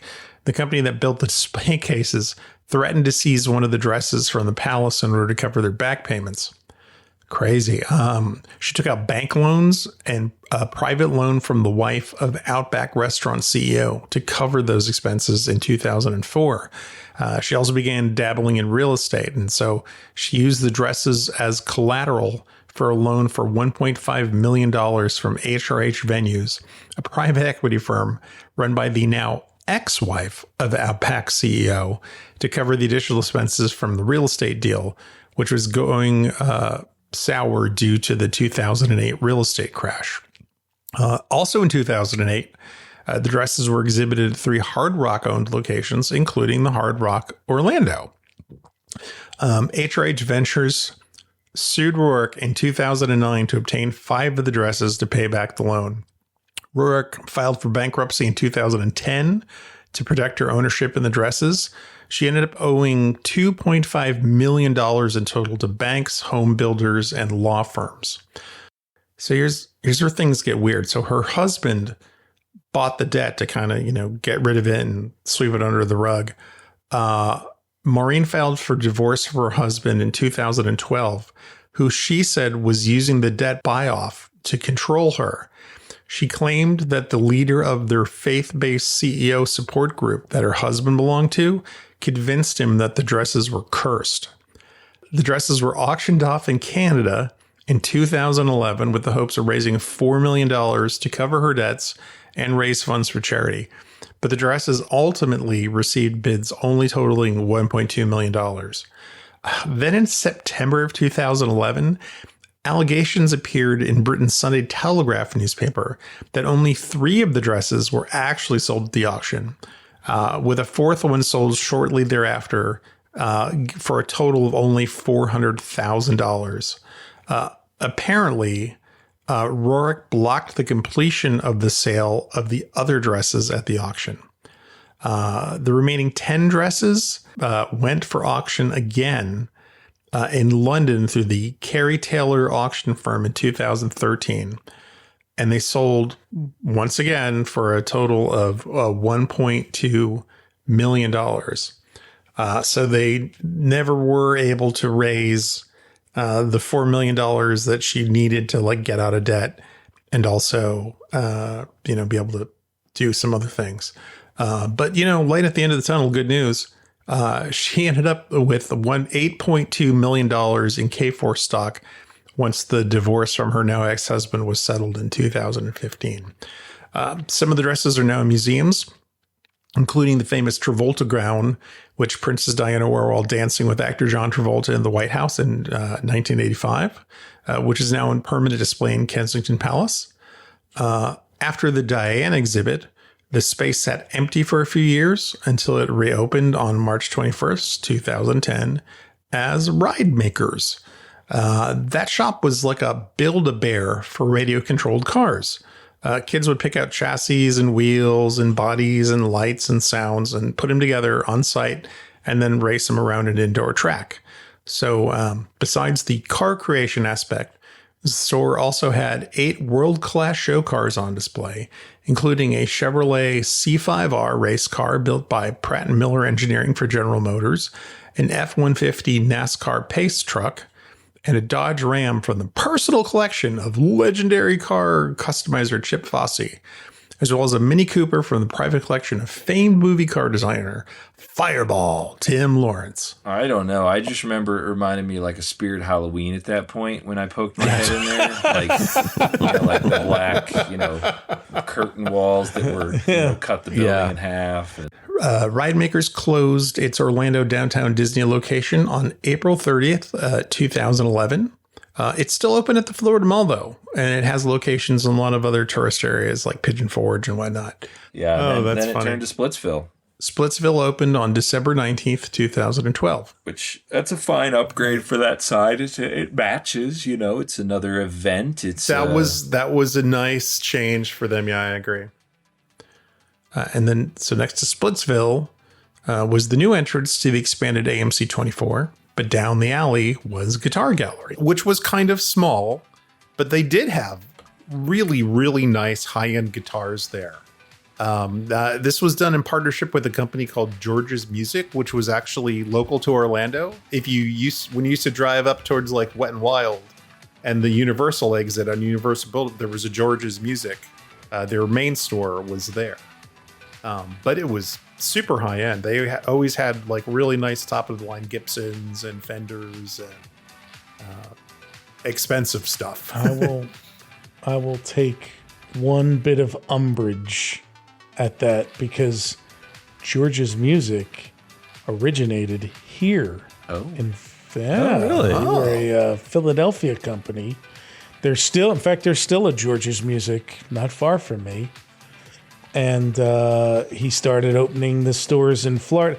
Were they the ones that also had the Cape Tree Garden place? And that was a different music store, right? No. That was Sam Ash. That's it. Okay. Well, George Hines opened his first George's Music store in Spring City, Pennsylvania, which I can take you and give you a 5-minute tour of all of Spring City, Pennsylvania, whenever you'd like. On August 17th, 1977. And since then, George's Music has grown into a multi-store chain currently the largest musical instrument retailer in the greater Philadelphia area. In 1985, their second location in North Wales, which is the one near me. Followed in 1987 by their third in Springfield, Delaware County, and then Feasterville. In 1995, George's Music entered the Florida music market and currently serves area musicians via their superstore in Jacksonville Beach and their e-commerce fulfillment center in Jupiter, Florida. Yeah, so I believe the Orlando store closed. It did. A couple of years ago. Yeah, I know that it did. I remember reading that. Well, I'm going to read their description about Guitar Gallery now. Around the corner from Magnetron is a Guitar Gallery where I keep wanting to say Guitar Galaxy. It seems more cool that way. It is way cooler, actually. Where it's showtime all the time. At the entrance, a colossal neon festooned guitar player slowly strums. A series of 6 overscaled guitar heads, each in the characteristic profile of one of the store's featured manufacturer, lines the exterior. Inside, spotlights clamped to a truss spanning the store's length focus on custom and classic guitars from Fender, C.W. Martin, Guild, Ovation, and a few others. Through the center of the store on a floor resembling a 75-foot-long guitar neck fretwork in black terrazzo tile, brass, and glimmering stone featuring guitars are shown in acrylic and pearlescent kiosks, which include short video presentations. And finally, along the walls, overscaled guitar profiles in velvet and brushed aluminum are settings for displays of acoustic and electric instruments. That's nice. Now, the one thing I don't remember it having, like, I don't recall it having, like, little rooms where you could take a guitar down and go in with an amp. Did it have a sign inside that said "No Stairway to Heaven"? Hey, no stairway. Denied. This says you actually had to take your guitar to the Monster Sound Show because they had the booths there. That's ridiculous. I still prefer Ray's Music Exchange, but naturally, I think we'll have to take an IOU. Now, somebody says when Guitar Gallery closed, it turned into a glass art gallery or something. I don't know if that's true or not, but yeah, it's true. Guitar Gallery closed in 2004. The owner of Hoi Polloi opened a second store in that space on November 11th, 2005, named Pop Gallery. It featured mostly canvases and small sculptures from pop artists, that is, artists who work in artwork inspired by pop culture. The owner said that he opened it at the invitation of Disney Senior VP of Operations, Bud Dare. The store was open for 15 years, finally closed on July 30th, 2020, and Everglazed Donuts opened in its place on January 6th, 2021. Pop Gallery still exists as a kiosk in Disney Springs, the landing section behind Steak. They also sponsor artist appearances at the Epcot Festival of the Arts. So that's, those are sort of the basic stores. Now, as things went on, more stuff opened. Disney Quest opens on June 19th of 1998, and we'll have to do an entire episode. There's like 4 floors focused on Disney tons Quest. of stuff, and I never went, so I'm actually interested to hear about it. I never really went. Oh, you never? I used my okay. fun visits elsewhere, when I tore them off the food and fun guide. Okay. I never went either, Todd. So well, that's good. I went. Really? All right. Didn't love it, but happy to talk about it. Early on or later? Well, Rob, who no doubt will listen to this, will probably be able to tell me exactly which trip we went. But I do remember going and just kind of go. It was that. It was kind of like going to a. We did cover this in the previous Pleasure Island episode, but it became a place where you could just dump your kids while you went and enjoyed the rest of downtown Disney. And so there were just a lot of kids running around. So you had like part Chuck E. Cheese, but part adult entertainment. And so you're waiting to get on this like virtual reality Jungle Cruise ride and or experience. But there's like 10 unattended kids in front of you. And it was not my scene, you know.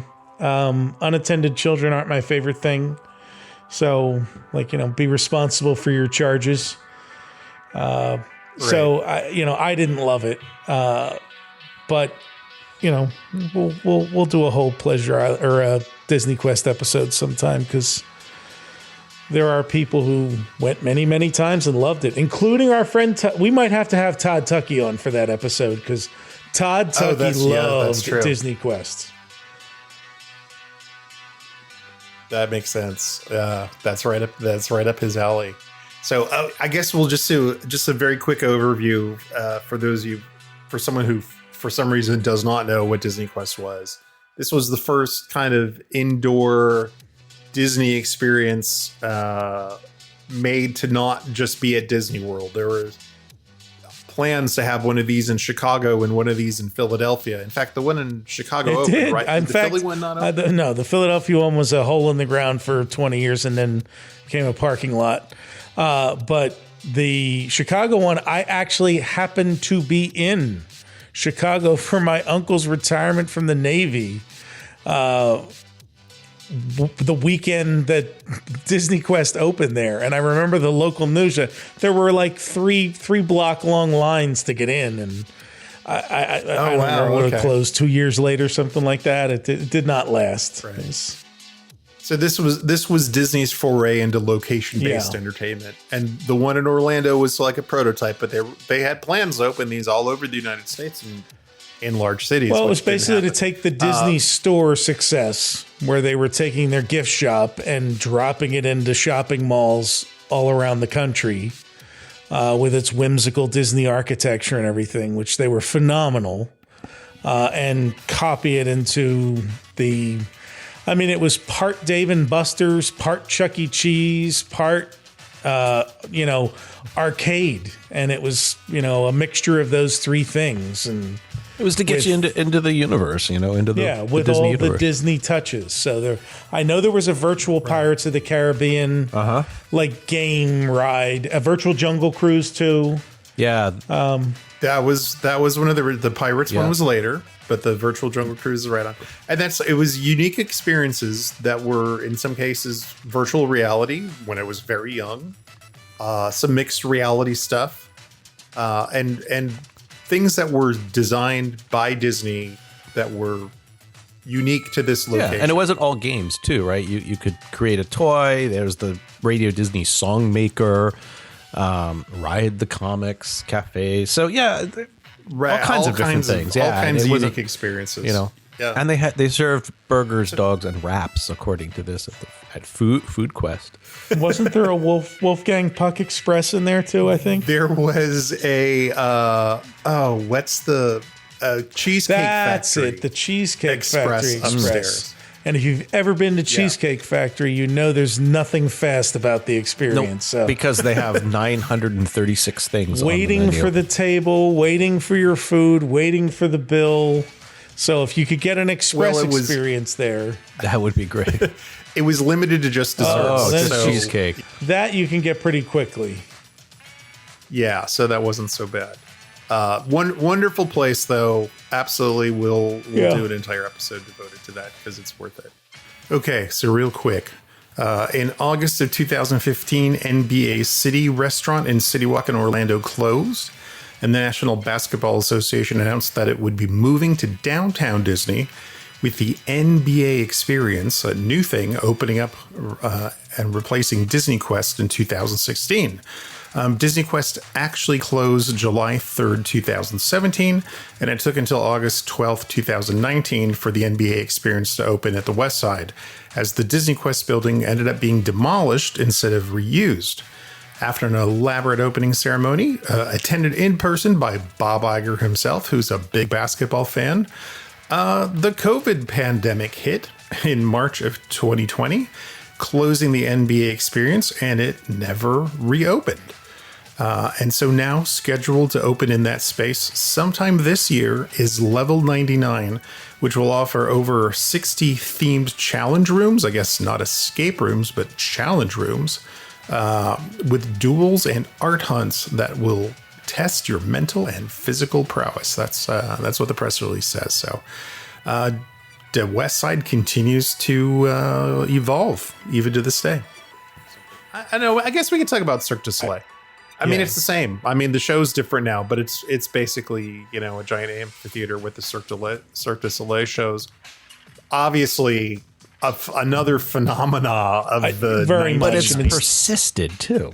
Well, right, because it's still interesting to see. So, you know, the 30-second version started as Montreal, Canada Street Theater. It's a mix of acrobatics and gymnastics, a little bit of circus, a little bit of stage performance, you know, set to music. The stuff they do is music, it's really really good music. remarkable. But all of those Vegas Cirque shows also have a shelf life. I mean, the Beatles one closed last year. I don't think the Elvis one is still playing. I think that only lasted it had its 5 or 7 year run and stopped. And they rebrand. I mean, was it always Lanuba at Cirque or at? That was the and first they have a new one now, right? But now it's drawn to life. There you go. Yeah. So that's. And I think that's really, you're right. I mean, I think the big secret is they didn't overdo it like so many other things did.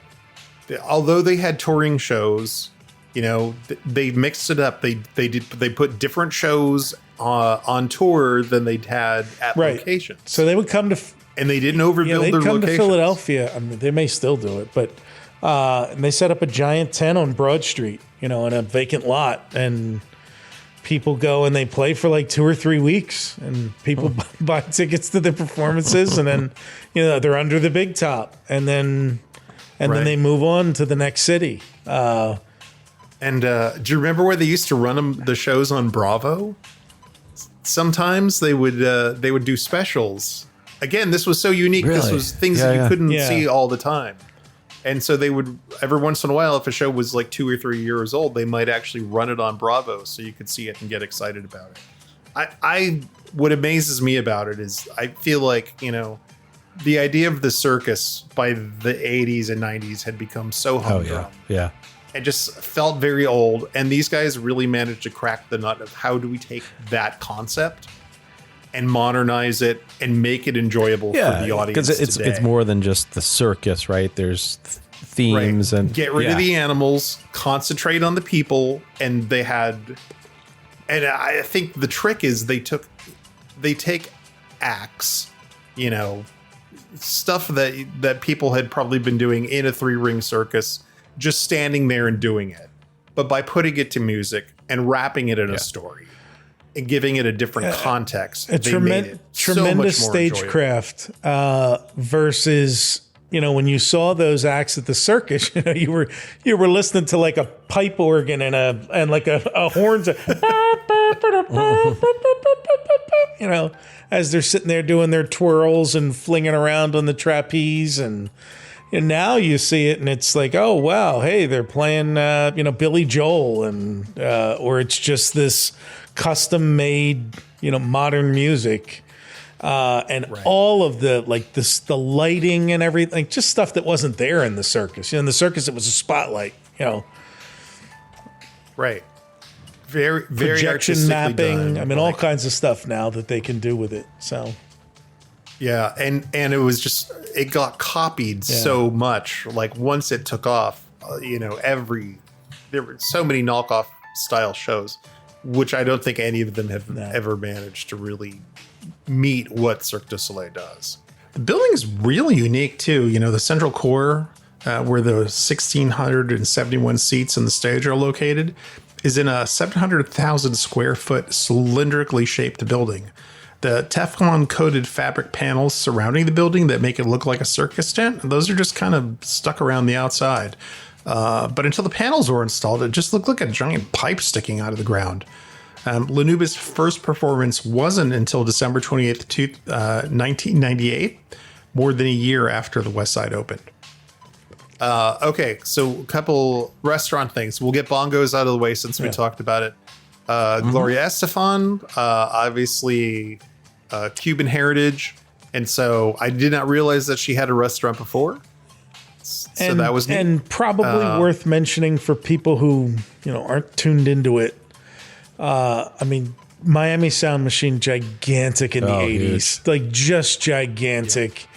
And then she was doing solo stuff. A lot of ballads and things in the 90s that hit big. Add to that the Miami, Florida Cuban community. Like, it was all like, okay, if you wanted a Latin star that was part of Americana too, like, that was your pick. That was the person you were, and she was a huge star. A really good gateway to get into that culture through someone that you could relate to. Yeah. Did you guys ever eat there? It was good. I don't like Cuban food. No? No, I do not like Cuban food. Never went there. I hate Cuban sandwiches. I do not like Cuban food. Okay. It was very good. I did eat there. I did eat there once. It was good. Now, in my defense, I'm in Tampa's area, so we have a lot of very traditional, fantastic Cuban food here. So not a big deal for me to be able to go there and get it. The architecture was neat, though, with the giant pineapple outside. Very cool. And the awnings here held up with columns that looked like palm trees, with leaves painted on the underside of the overhang and bunches of cement coconuts around the top. But then the protected part of the building under the awnings were styled like a, Cuban colonial architecture, with the double doors and the half circular glass transoms and the wooden shutters. Bongos was designed by the same team that created the Cirque du Soleil building, which was a partnership between Imagineering, Rockwell Group, Sino Plus, and Cirque du Soleil. All in all, it had 16,000 square feet of space, 3 bars, seating for 550, and a walk-up window for to-go orders. And that part of the area, I think, is still like, it created this nice like river walk that's underutilized on that side. Mm-hmm. That's where they have like the drone shows, and it's crazy for that. But like, it's like if you want to bypass the crowd, like, it's, wall to wall, bumper to bumper, you go around the outside there by the lake. It's nice. And one of the interesting things about the West Side was the further into it you got, like, the more chill it became. Like, you literally felt yourself moving away from downtown Disney and Pleasure Island. And as you got deeper into it, it was just like, there were times you could be back there and there just weren't many people around as you got further back into it. You're right. Oh, yeah. The density of shops and restaurants and things definitely got less and less as you went further down the path into the West Side, particularly when Cirque du Soleil wasn't there. It was under construction for a while, and so there was nothing at the end for quite some time. They did have and the eras were very close, so it could have been the same, we'll call it designer. Like, they had these big West Side like signage things, like big posts that were very decorative. They reminded me a lot of like New Tomorrowland from that same era, or the Innoventions signs, just like at same that like point, it wasn't just a sign, like it's like on a mat or something. It was like the sign was an event itself. We probably should mention that Gloria Estefan and Miami Sound Machine still have a presence in Disney parks. In Guardians of the Galaxy. There you go. Oh, but Conga is one of the... Well, it's like the worst choice you can get for a song in Guardians of the Galaxy. But I was going to say, so she was on... They had a song in the Enchanted Tiki Room under new management. Because they played you out when you left, right? Yeah. I think it was Get On Your Feet. Yeah. Get up and make it happen. Oh, Brian. They also played conga during the show when the Birdmobile came down. That's why you're remembering conga. Let's party! Look, here comes the girl. Get into the tiki rhythm of the sangha. This is where the tiki bird is sorry longer now. Whoa, yeah, sing it, girls! Like I said, this lady was gigantic. And she was at every CD preview station, trust us. Yes. That and Yanni. There was a Yanni cassette there too. Yeah. Oh my gosh, yeah, Yanni was all over. And Zamfir and his pan flute. What was that, Kenny G? Oh, don't forget Kenny G. G. Excuse me, we're nodding off there. Okay. Bongos closed on August 18th, 2019. It was demolished, and that spot became Summer House on the Lake, which opened on December 14th of 2023.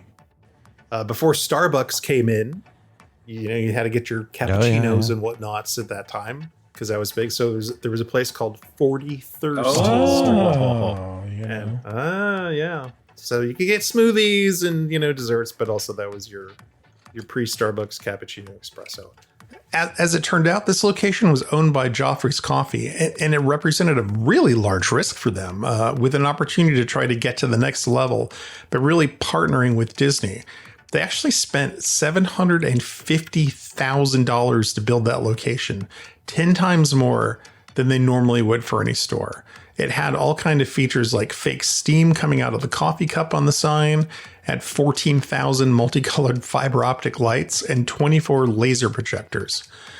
But because Disney had partnerships with Nestle, Disney wouldn't allow them to actually market themselves under the Joffrey's name. So Joffrey's locations, like around the resort, had to use Disney-owned names like 43rd Street. In fact, Joffrey's coffee bar at the Disney Institute was called Reflections. When Wetzel's Pretzels and Haagen-Dazs took over the location in 2003, the 43rd Street sign actually stayed up. Finally, in October of 2013, the building was demoed to make way for the Westside Starbucks location, which opened on May 30th, 2014. I guess that tells you everything you need to know about Joffrey's strategy of doubling down with Disney and how successful that was. Haagen-Dazs and Wetzel's Pretzels moved to kiosks. 43rd Street became a Jeffrey's-owned kiosk in the marketplace. But then when the location moved to the landings, it now just operates under the Joffrey's Coffee name. Oh, I completely forgot Wolfgang Puck's Cafe, who was a mega celebrity chef at that point. He was the celebrity chef of the 80s. That was huge, yeah. From Los Angeles, Beverly Hills, Spago restaurant. And I know I've probably mocked him on prior Pleasure Island episodes, but his big innovation, the thing that made him famous, is he put weird stuff on pizzas. So instead of mushroom and pepperoni, you would get pizza. I'm going to have a salmon and chive pizza with a dill cream sauce. Yeah. And you're like, okay. And people with a creme lined fraiche. up. Yes. And Hollywood celebrities would go there to eat those pizzas and pay $30 a piece for them. It was the biggest thing in the 80s and early 90s. So of course, bringing him to Orlando and putting his food in Disney World was a big deal. Right. And because of the demand was so vast for him, they actually had a sit-down restaurant and a quick service window.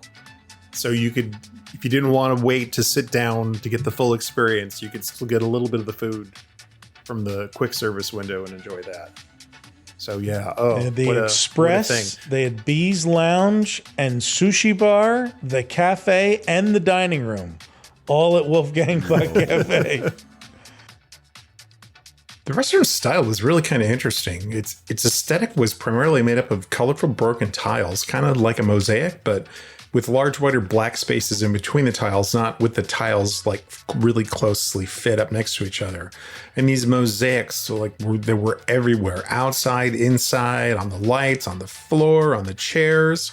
Also notable is outside there were 3 columns, each holding up one word from the phrase "live, love, and eat," which I guess must have been his slogan at the time.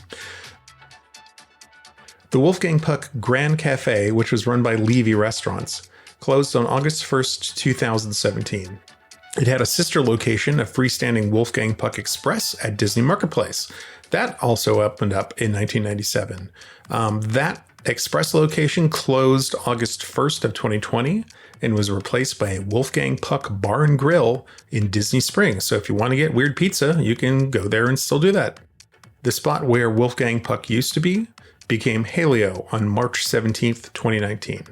Lastly, for tonight, we'll close off with House of Blues, which was really surprising for me when it came because it had quite the reputation.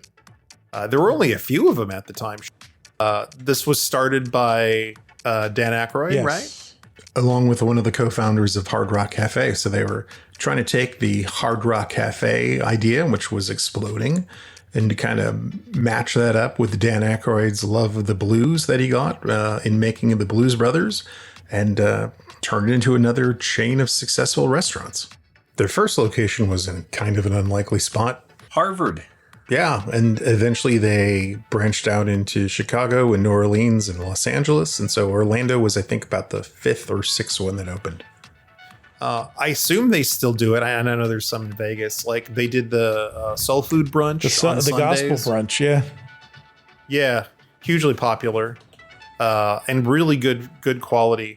But what it gave Orlando was actually a really decent music venue. Because there were not a lot of them in Orlando for like medium-sized crowds. And they brought in a lot of really good bands. Brian, you had like a list of, I don't know if you still have it handy, of some of the I don't people. have it in front of me, but they were, Fiona Apple played there 2 weeks after it opened. And she was a chart-topping artist they were booking big names. Notable people pretty much every night to play down there.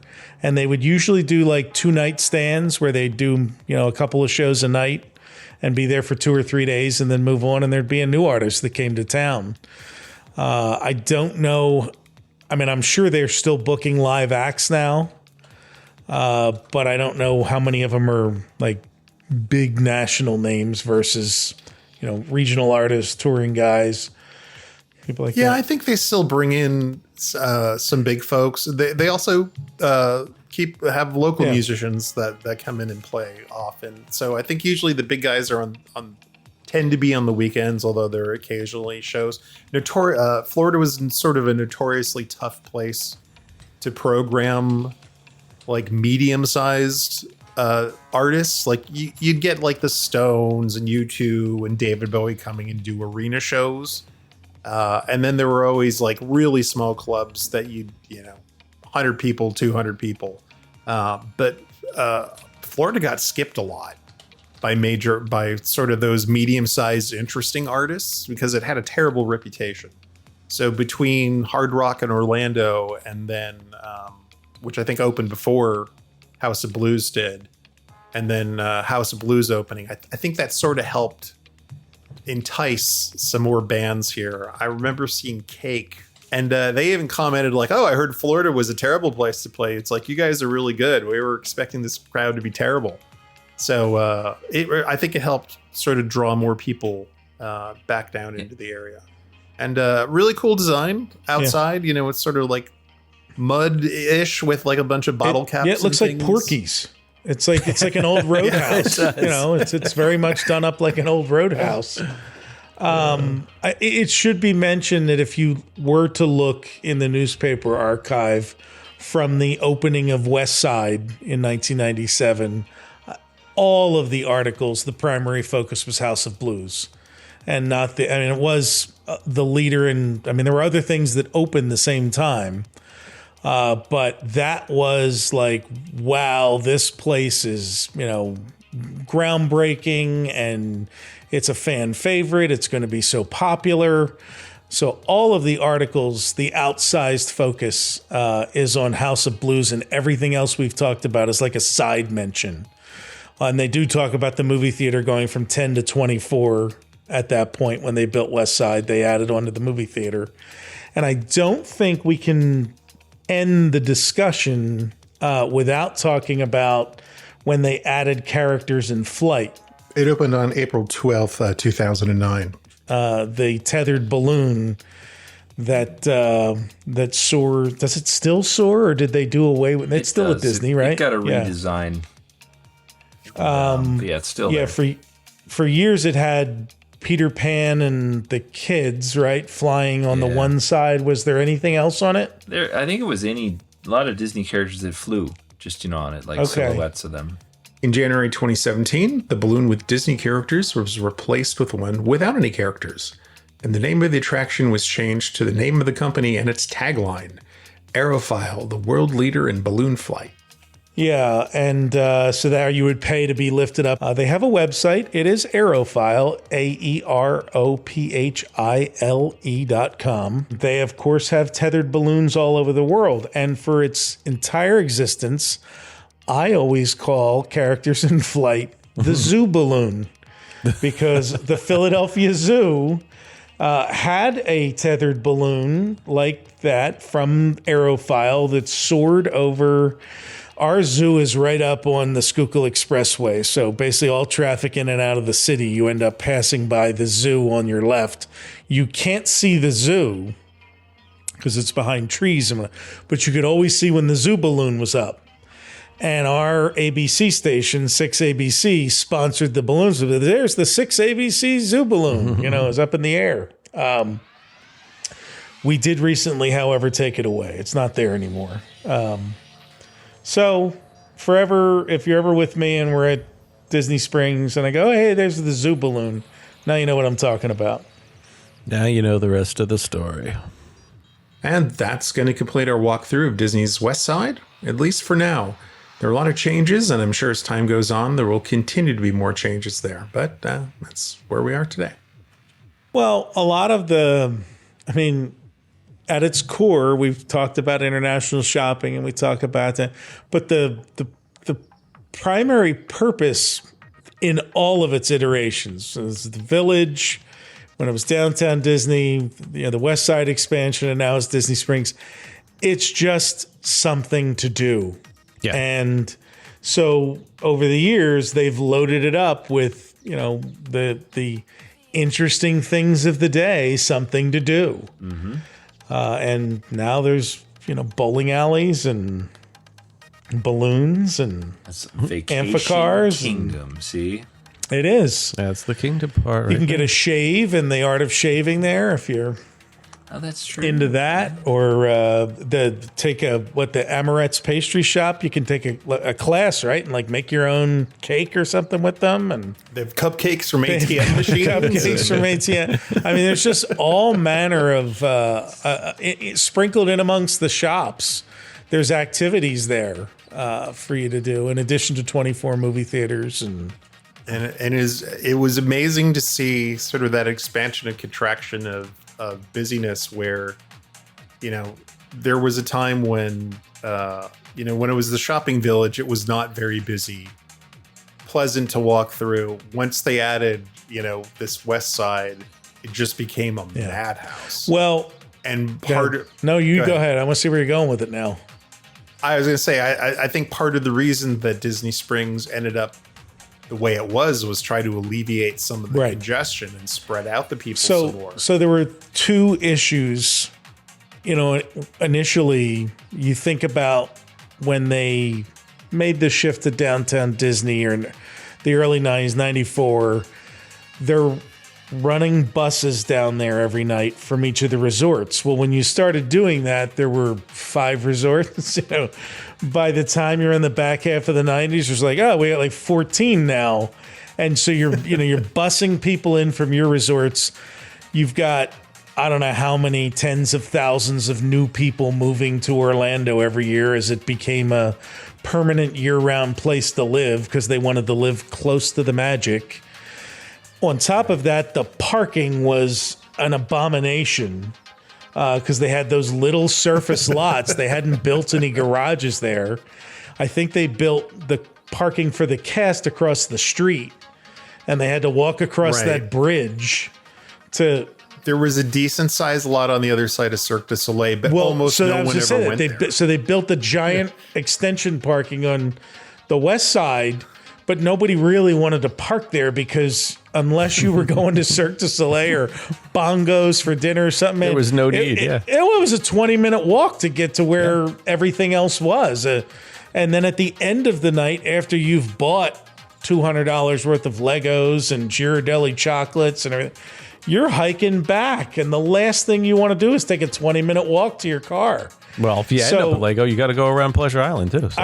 I have so many recollections of circling that lot over by the marketplace side, trying to find a place to park, following people to their cars. Like, it was such a tiny little lot. It was. And so I always said, like, people ask me, like, oh, what's some of the nice things they do? Well, I don't particularly care for Disney Springs, but logistically, everything they did over the last 7 or 8 years there it's like they nailed it. Whoever they put in charge of that, the different parking garages, the way they handle, once they started doing security down there, the way they funnel you through security, and then you're in there and able to navigate your way around. Like, everything about it is well thought out. As opposed to the prior 40 years when everything just seemed, jabberwocky. I have experienced, and I don't know if you guys have done this. We stayed, which you see it there, and you don't realize that's Saratoga Springs across the lake. Yes, and it's a nice perk if you stay at Saratoga. Well, Saratoga is a very affordable resort for what it is, but then you can actually, just walk over and you experience the area that way, or take a boat. They were doing boats for a while right across, so it's a nice perk, is like walking distance or whatever to that whole area if you stay at Saratoga. Depending where your room is, of course, because you could be 4 miles deep in Saratoga and all that. But still, it's cool. It's right there. I dig that about that little area there. So I'll say those are our memories. If you have memories of visiting downtown Disney, please, write us at podcast@retrowdw.com or call our number. What's our number? 978-71 Retro. Yeah. There we go. So call us and leave your memories, and perhaps we'll play them in JT's. And share your magnets you got at the Magnetron. I'm sure they're on your fridge. Yes. Oh my God! If you can send us pictures of the magnets you bought, that would be the best. That would be hilarious. There's a podcast that's waiting to pop. The history of the Magnetron. Somebody just maybe we can find a guy who worked there that we could do an interview with. Could yeah. A 3-hour video. All about all the different magnets. We could find cast members from each of those shops, and we started with walls that were made of tin, and then we went from there. Yeah, I mean, it's. I'll tell you what, you wouldn't have wanted to take any of your diskettes in there. VHS tapes. Your VHS tapes. If you have a pacemaker, you are. What if they shared a wall with the Virgin Megastore? Did they have it? They could only put DVDs on the adjoining wall. Demagnetized all the double disc Titanic there, the double tapes. Oh, brother. Goodness. For you kids that don't know out there, cassette tapes would get erased by magnets. So. Degaussing is the appropriate term. I have a Radio Shack electric degausser if you ever need to mass erase stuff. Really? I still have it. Yeah. They did that in Fight Club, I think. They went to Blockbuster and they were, they were just walk through. Project Mayhem. They were got the machine that can sit there and I can demagnetize whatever you want. Boy, you could ruin a lot of family memories real fast. Can you imagine going into Virgin Music Store with that and just running it through? It was when I took television lab in high school, we had our own TV studio in our high school, and you could take classes in that. That was one of the things I had to do, was because I did an internship in the class or in the lab, and Perbix would hand us a stack of VHS tapes that had like kids' old projects on it, and you'd have to sit there and he'd show you, you got to rub it around this side, then rub it around as a top and bottom, like make sure you erased it good so it's a nice fresh tape for the next kid who's gonna make their project. Did you ever mess up a TV? I have not. Oh, that's interesting. Well, not using that. I've messed up TVs before. Because I remember people used to take those and like completely screw up television. You could put it to it and it would be even a regular magnet. You'd like the colors would get all wonky because you were actually redirecting the rays. Oh yeah, I remember that. In the Magnetron, see, look, it all comes full circle. It's all comes together. Well, gentlemen, thank you very much for helping us relive these memories back at Downtown Disney, Westside. But this was a fun look back, kind of off the cuff, and I like it. We were just kind of going through the map and talking about different things, and I hope everybody listening had a nice little ride back to retro 90s. And for the kids, as we've said, we've called that out a couple times. It was an interesting time to live. And you know what I'm doing? I think maybe I'll go over to Virgin Megastore and pick up a copy of Myst and play that. I'll tell you what, as we were talking tonight, I was thinking about, you know how easy it was to do your Christmas shopping at that time? Like between going to the Virgin Megastore and then Borders or Barnes & Noble. Yeah. You could pick up a book, a CD, movie. Pretty much everybody you could think of on your list. You could blow through those places. So easy. Generally, they were genuinely happy to receive whatever you picked up, unless it was a book they didn't want to read. Yeah. Now it's... Or you got the gift certificate, but now everything's just gift cards. So don't give the gift card, man. It's a cop-out. It is. It's I didn't know what to get you, so I got you this. Honestly, get them cash if you're gonna $52 in cash. Do I forget, JT? What did Jerry give Elaine? It was oh gosh. What'd you get her? $182. Cash? You gotta be kidding. What kind of gift is that? That's like something her uncle would give her. That's right. I forgot about that. I just figured you could get what you want. So how do you have a T-shirt in mind for this type of Magnetron? Magnetron, I think we need that.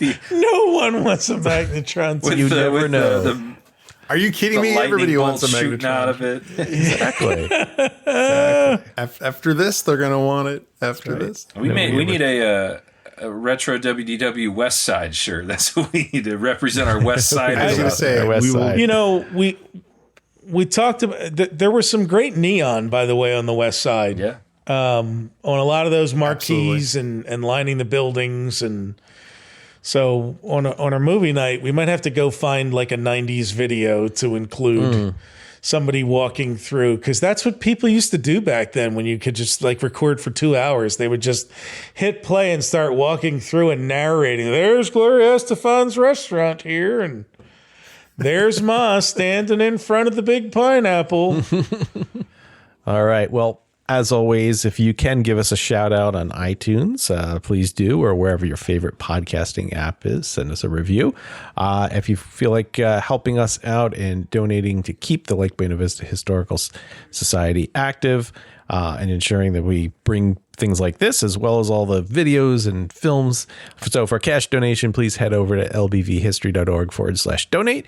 And if you want to see any of our various merchandise that we have for sale, the t-shirt designs by How and all sorts of stuff, retrowdw.com/support us. And since it's the 90s, I just want to make sure that you get your Netscape browser out. It's http://. That's the one where the top of the slash is further to the right. Okay. Not the backslash, which is further to the left. And then you type www and then a period, retrowdw.com. Yep. The / again, support us. There's no S, right? All one word. All one word. Well, what do you mean you got a 404? No. You got, hold on. Let's check this. 404 error. Check your cookies. Clear up. Delete the cookies. Delete the cookies. Your cache.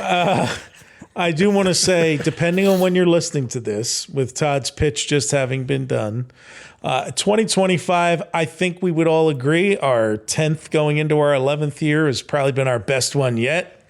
The episodes were fun. We had our best retro magic ever.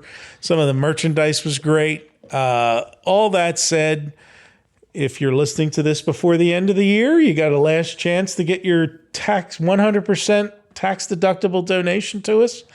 If you're listening early in 2026 to this episode or at another time, you get a tax write-off in that tax year. So congratulations, log in. You're ahead of the game. Maybe you got $152 in cash for Christmas from your grandmama and don't know what to do with it. You could donate some of it and get an early charitable donation write-off. Yeah. And we have to thank you. Yeah, I want to say also, too, thank you to some of the people who've donated and then submitted to their corporate matching program, which was really nice. So because we are established and fully registered 503C, we were able to get a matching gift from somebody, which was great. And I don't think we said it on the Retro Magic recap episode last, but the people who came up to us and gave us things at Retro Magic, it always happens, and it's such a busy weekend for us, and I always feel bad because I get home, and some of it I remember who gave it to us. Thank you, Alan Bowers. Yeah. Thank you, Gord from Canada, for the Canadian chocolate, which was terrific. In fact, Todd's didn't make it out of the ballroom. No, it didn't. It was his wife open and the family. Like they made it all the way through it. JT left without his, so I got to eat it. I was gonna say I didn't get any chocolate. Yeah, I know. You and Lily were bolting for the airport. Oh, yeah, so I'm like, yeah. he left his bag. Lily had some of mine. That's That's right. That's where it went. Yeah. All right, good. That's why she lost a tooth down there. That's But right. thank you to everybody who just said, "Oh, here, I want you to have this," and super nice. Yeah, really, really appreciate the kindness of everybody and listening to us, and happy holidays, happy New Year, and it won't be out before then, but we'll have had our holiday live stream. So if you're listening to this after the 15th of December, it's the 15th, right? Is it the 15th? This is the 10th. Today's the 10th. So it's the 19th of December is our holiday live stream. So if this episode's out before then and it hasn't happened yet, jump onto YouTube Friday night at 8:30, the 19th of December, and listen to us. If you're listening after that, go back and watch it because Yeah, we're it's all on there. YouTube. And it's a lot of fun, and we celebrate the season with the listeners who tune in. So thank you. Yep. All right. Well, thank you, gentlemen, for sitting down this evening. As always, we have a great time and a lot of good laughs tonight, which was great. And we'll be back again, hopefully in about a month or so, producing some more episodes and ideas. How you've been driving us lately? Did you pick where we're going next? People have been. I don't know if we'll do it for this one, but I know people have been asking continuously for Journey into Imagination. So 2026 will be the year that we do Journey into Imagination. Yeah, that's long overdue. So for sure. But I don't know. We'll see. We'll have a surprise for January. Yeah, we'll see. We'll see what it is. Pleasure Island Part 5. No. This is Pleasure Island Part 5. No, it's not. It's Disney. Well, I mean, it's spiritually Pleasure Yeah, Island. I mean, they Part opened, 5, I guess. next to each other, so they're part of the same complex. They were cousins. Once they stopped the admission fee, and you could just walk through Pleasure Island anytime you wanted, it was the line was blurred. All we right, got to do Tom Sawyer Island. So that's right. We got to go there. Yeah. Oh, Womp there we womp. go. There we Yeah. go. That's right. So, all right. Well, thanks again to all of our listeners. Thanks for supporting us. Truly appreciate it. And we'll see you on the next episode. So with that, Brian, take us out. Follow the Lake Buena Vista Historical Society on most social media platforms at LBV History and on the web at lbvhistory.org. For all things Retro Disney World, including exclusive merchandise and our digital film and image archive, visit us on the web at retrowdw.com and follow us on major social media platforms at retrowdw. And follow our hosts, Todd McCartney on X at WDWMS, Hal Bowers on social media at GoAwayGreen, JT Kujar on X at LS1JT, on YouTube at Rubber City Motoring, and on the web at rubbercitymotoring.com. And you can find me on most major social media platforms at Brian P. Miles. Retro Disney World is the monthly podcast of the Lake Buena Vista Historical Society, a nonpartisan, nonprofit, tax-exempt 501c3 organization, and is not affiliated in any way with the Walt Disney Corporation or any of its subsidiary or affiliated entities. Here we are now going to the Westside. Weapons in hand as we go for a ride. Some may come love, some may stay. Watching out for the sunny day when it's